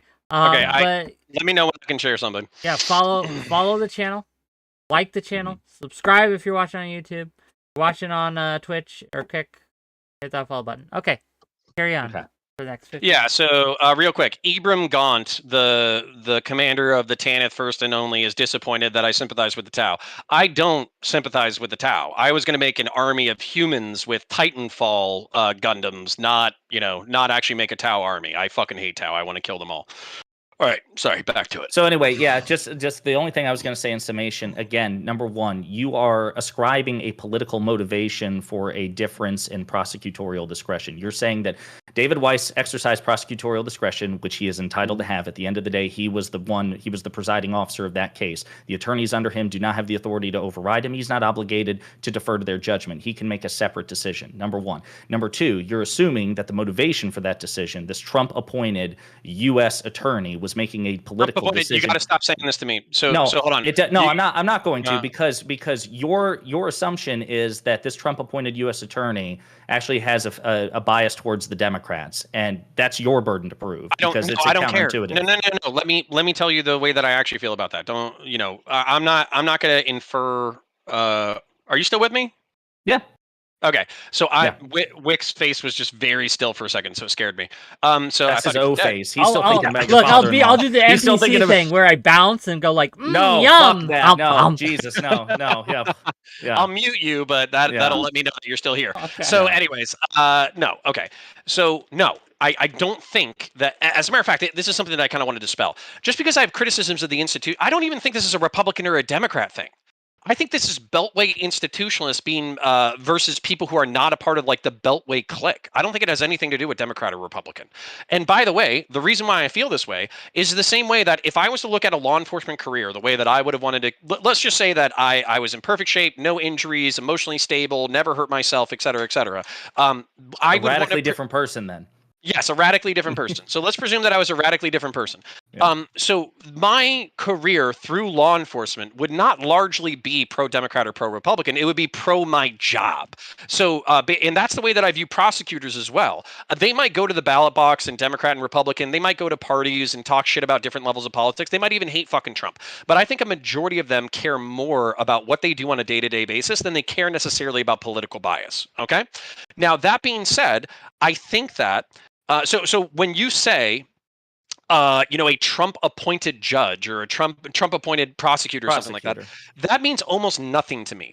And the reason why it means almost nothing to me is because a Trump-appointed prosecutor is probably somebody who got their law degree, worked in the city or the county, worked at the state level, worked their way up, got into the federal government, worked for another 5 or 10 years, and then ended up in a really good position. So they're not a pro-Trumpist or a pro-Biden person. They're an institutionalist. They're somebody who believes in the rule of law. They're somebody who believes in the government. There's somebody who believes in the justice system. But you're actually saying that he doesn't believe in the rule of law because you believe that the rule of law would have mandated harsher charges against Hunter Biden. I think when you get to a certain level of political atmosphere where you're in the upper echelons, because this is a part of every institution that I've ever been a part of, retail, restaurant, corporate, law enforcement, military, et cetera, what happens is rules for thee and not for me. Lower level workers or whatever, they get held to a much higher standard. If they fuck up, they get burned. Their errors are documented. They, all that kind of shit. And then if you're the boss's son or the boss themselves or a high level manager or whatever, it all boils down to nepotism, who you know and how much they fucking like you and how powerful that person is. So I almost guarantee you, hold on, I'll finish this thought and you can get triggered by it. I fucking guarantee you, as a matter of fact, I would be surprised if there was an explicit text message from Biden or anybody in Biden's campaign talking to Garland or talking to Weiss saying, do not prosecute my son, give him misdemeanor charges with no jail time. I don't think that text message or email exists. And the reason why that text message or email exists is because it's probably pressure. Political, subconscious, social pressure that is either not articulated or it's articulated in ways that are not done in the open. Because if you were in the open, you would effectively be incriminating yourself by putting it in written words. Let me say this. I'll say this as an olive branch, and then I'll probably snatch that olive branch away with how I'm gonna finish the sentence. Sure. I am absolutely open to the argument that a politically appointed U.S. attorney could have subconsciously made a decision to go easy on the boss's son. Yeah. I am open to that. That is intuitive. That argument can be made. I can be persuaded on that. I do not believe and would demand a high threshold of evidence that there was any sort of overt pressure from the attorney general or the president on this decision. It sounds like you're in the same position. You don't think that evidence exists. You're not making that case, correct? I think that it could have been done. I think that if it was done, it would be very difficult to prove. I don't think these people would have put it in an email. I don't think they would have text messaged. I think it would have either been not articulated at all, or it would have been articulated in a private room without microphones. Okay, do you think it's irresponsible of political commentators and politicians to make that claim that there was overt pressure by the president and the attorney general if what you say is true? I do, but I also think, but I also think that in order to disprove that claim, you conduct a thorough investigation. So, for instance, you subpoena Weiss's phones, you subpoena Garland's phones, you check their emails, you check their telephones. And by the way, even if they're totally fucking innocent, the reason why you do that is because you're sending the message that it would be wildly inappropriate for these people to exert that kind of influence over each other. And as a result, we're going to double and triple check. And then the same thing with the finances. To my knowledge, the two whistleblowers allege that fucking Hunter Biden has $500,000 in back taxes that he got through claiming fraudulent fucking business expenses, including admissions into sex clubs, prostitutes, cocaine, school tuition for his adult daughter, trips that he should have never claimed, et cetera, et cetera. So there's roughly $500,000 that the federal government did not receive in taxes due to fraud. And not only is he not getting prosecuted, he's not even paying the back taxes. So basically, what I would say is I would go to the person who created the plea deal and I would say any other person of any other standing within the federal government or without the federal government would be forced to pay these back taxes. Why are we holding it back? So I'm not sure exactly what you're talking about. My understanding is he paid his tax liability like 2 years ago, the one that he owed, that it was like $2 million. No, he paid for a solitary year. He didn't pay for 2014, 2015, 2017 through 2019. He still has $500,000 of tax liability that he hasn't paid. Again, my understanding is the full tax liability, which was in the millions, was paid. So I'll have to look into that. But that was or at least based off of the testimony of the whistleblowers who are actually directly involved in this fucking shit. They said that $500,000 was left on the table. Okay, so then the other thing goes. But You before we get talked- too far into it, Yeah. because we all need to go here. But I Yeah. want to let everyone know this was not intentional, but this ended up being a preview for a Sunday stream that those two are doing, It is. right? Where they're going to go into detail. I think Pisco, as I understand, as well as Pisco and Rob Noor. Rob Noor are going to be joining these two interlocutors. So if you are on the edge of your seat, wanting to see this, where can they find this Sunday stream? Like, who is streaming this? Where can they go? Okay, yeah. If Ruminate/Pondering isn't streaming it, you can catch it on Counterpoints 40K. Counterpoints 40K is actually a Warhammer channel, but down in the description I have the Coliseum and the SA channel, so you can check out those as well. But basically, we'll live stream it on Sunday, probably between 9 p.m. and 11 p.m. EST, and then basically you can, if you want to catch it on the VOD, just go to my Warhammer channel. Check down in the description. You'll see my SA channel and my political VOD channel. Check out the VOD channel. You can catch it there if you don't catch it live. Where can they find you on your end? So you all can find me at youtube.com/@ponderingpolitics, one word, pondering politics. It's left-leaning political commentary, no drama, no red pill. So if you look for like political geekery, that's your place. If you're looking for something spicier, probably want to go elsewhere. But I would love a like and subscribe. Even if you're like Ranger Rick and the others who dislike my takes, comment, engage. I'm happy to spar with you as I do with Hunter here. So yeah. Or I didn't mean to cut into you, Freudian but slip. I do need to go. So It's gang, okay. We'll have plenty of heat on Sunday. yes, Oh, that's 100%, absolutely. yeah. And I'd love to have you both on again on my show at some point. You guys are great. Thank you, Counter, for agreeing to this. In retrospect, I should have brought on 𝕵𝖎𝖙 and his ilk separately, because it got a little. They had very different critiques of you, and that didn't mesh, I think. But so for the format, I like the format personally, but again, we just got to make sure it's we're gonna drill down on this. Cohesive. We're gonna get it done. Okay, we'll see you guys out there, and I will Bye, everybody. see you guys. All right. Let's go full cam. Sorry about that, gang. I'm still here. We're gonna raid out. Okay. So thank you guys. Did you guys enjoy that, by the way? Did you enjoy this this kind of like counterpoints versus the world, X versus the world? If you did, and you'd like to see more of that, we can. There would be plenty of people. Maybe we could have a Katie versus the world one day. Maybe we could have a Destiny versus the world one day. Maybe we could have all sorts of people that are controversial figures that could come on and agree to be kind of dogpiled by different takes. If that's something you like and you want to see, again, today was an experiment. Today was a trial run. We learned some lessons. Yes, it was disorganized, Temperance Kill. Absolutely. That was on my bad, right? I think I absolutely should have kept people's critiques separate. So I think next time we'll bring them on in groups for like an hour or 30 minutes. People with similar criticisms, bring them on in a batch, let them go at it for 30 minutes or however long it's interesting, then move on to the next. I think that's probably the way we're going to do it going forward. I do wish it had been a little more spicy and contentious than it was, but everyone decided to play nice, which was fine. It was interesting enough. Okay, gang. What we got coming up? Well, I'm gonna go see a movie. I don't know what you guys are gonna do. On Monday, we are going to have something. I haven't decided what. Tuesday, I'm going to be doing a dual stream with Omar. And we're going to be kind of piloting a new show format that I'm trying. Don't have a name for it yet, but basically me and him will take your calls, talk about news of the day. We'll try it. See if you guys like it. Yeah, that's what we got coming up. And if you have ideas for topics, and if you have ideas of things you want to see, join the Discord, !Discord. Click it, accept the rules, come on in. Sulfur, probably no debate tomorrow.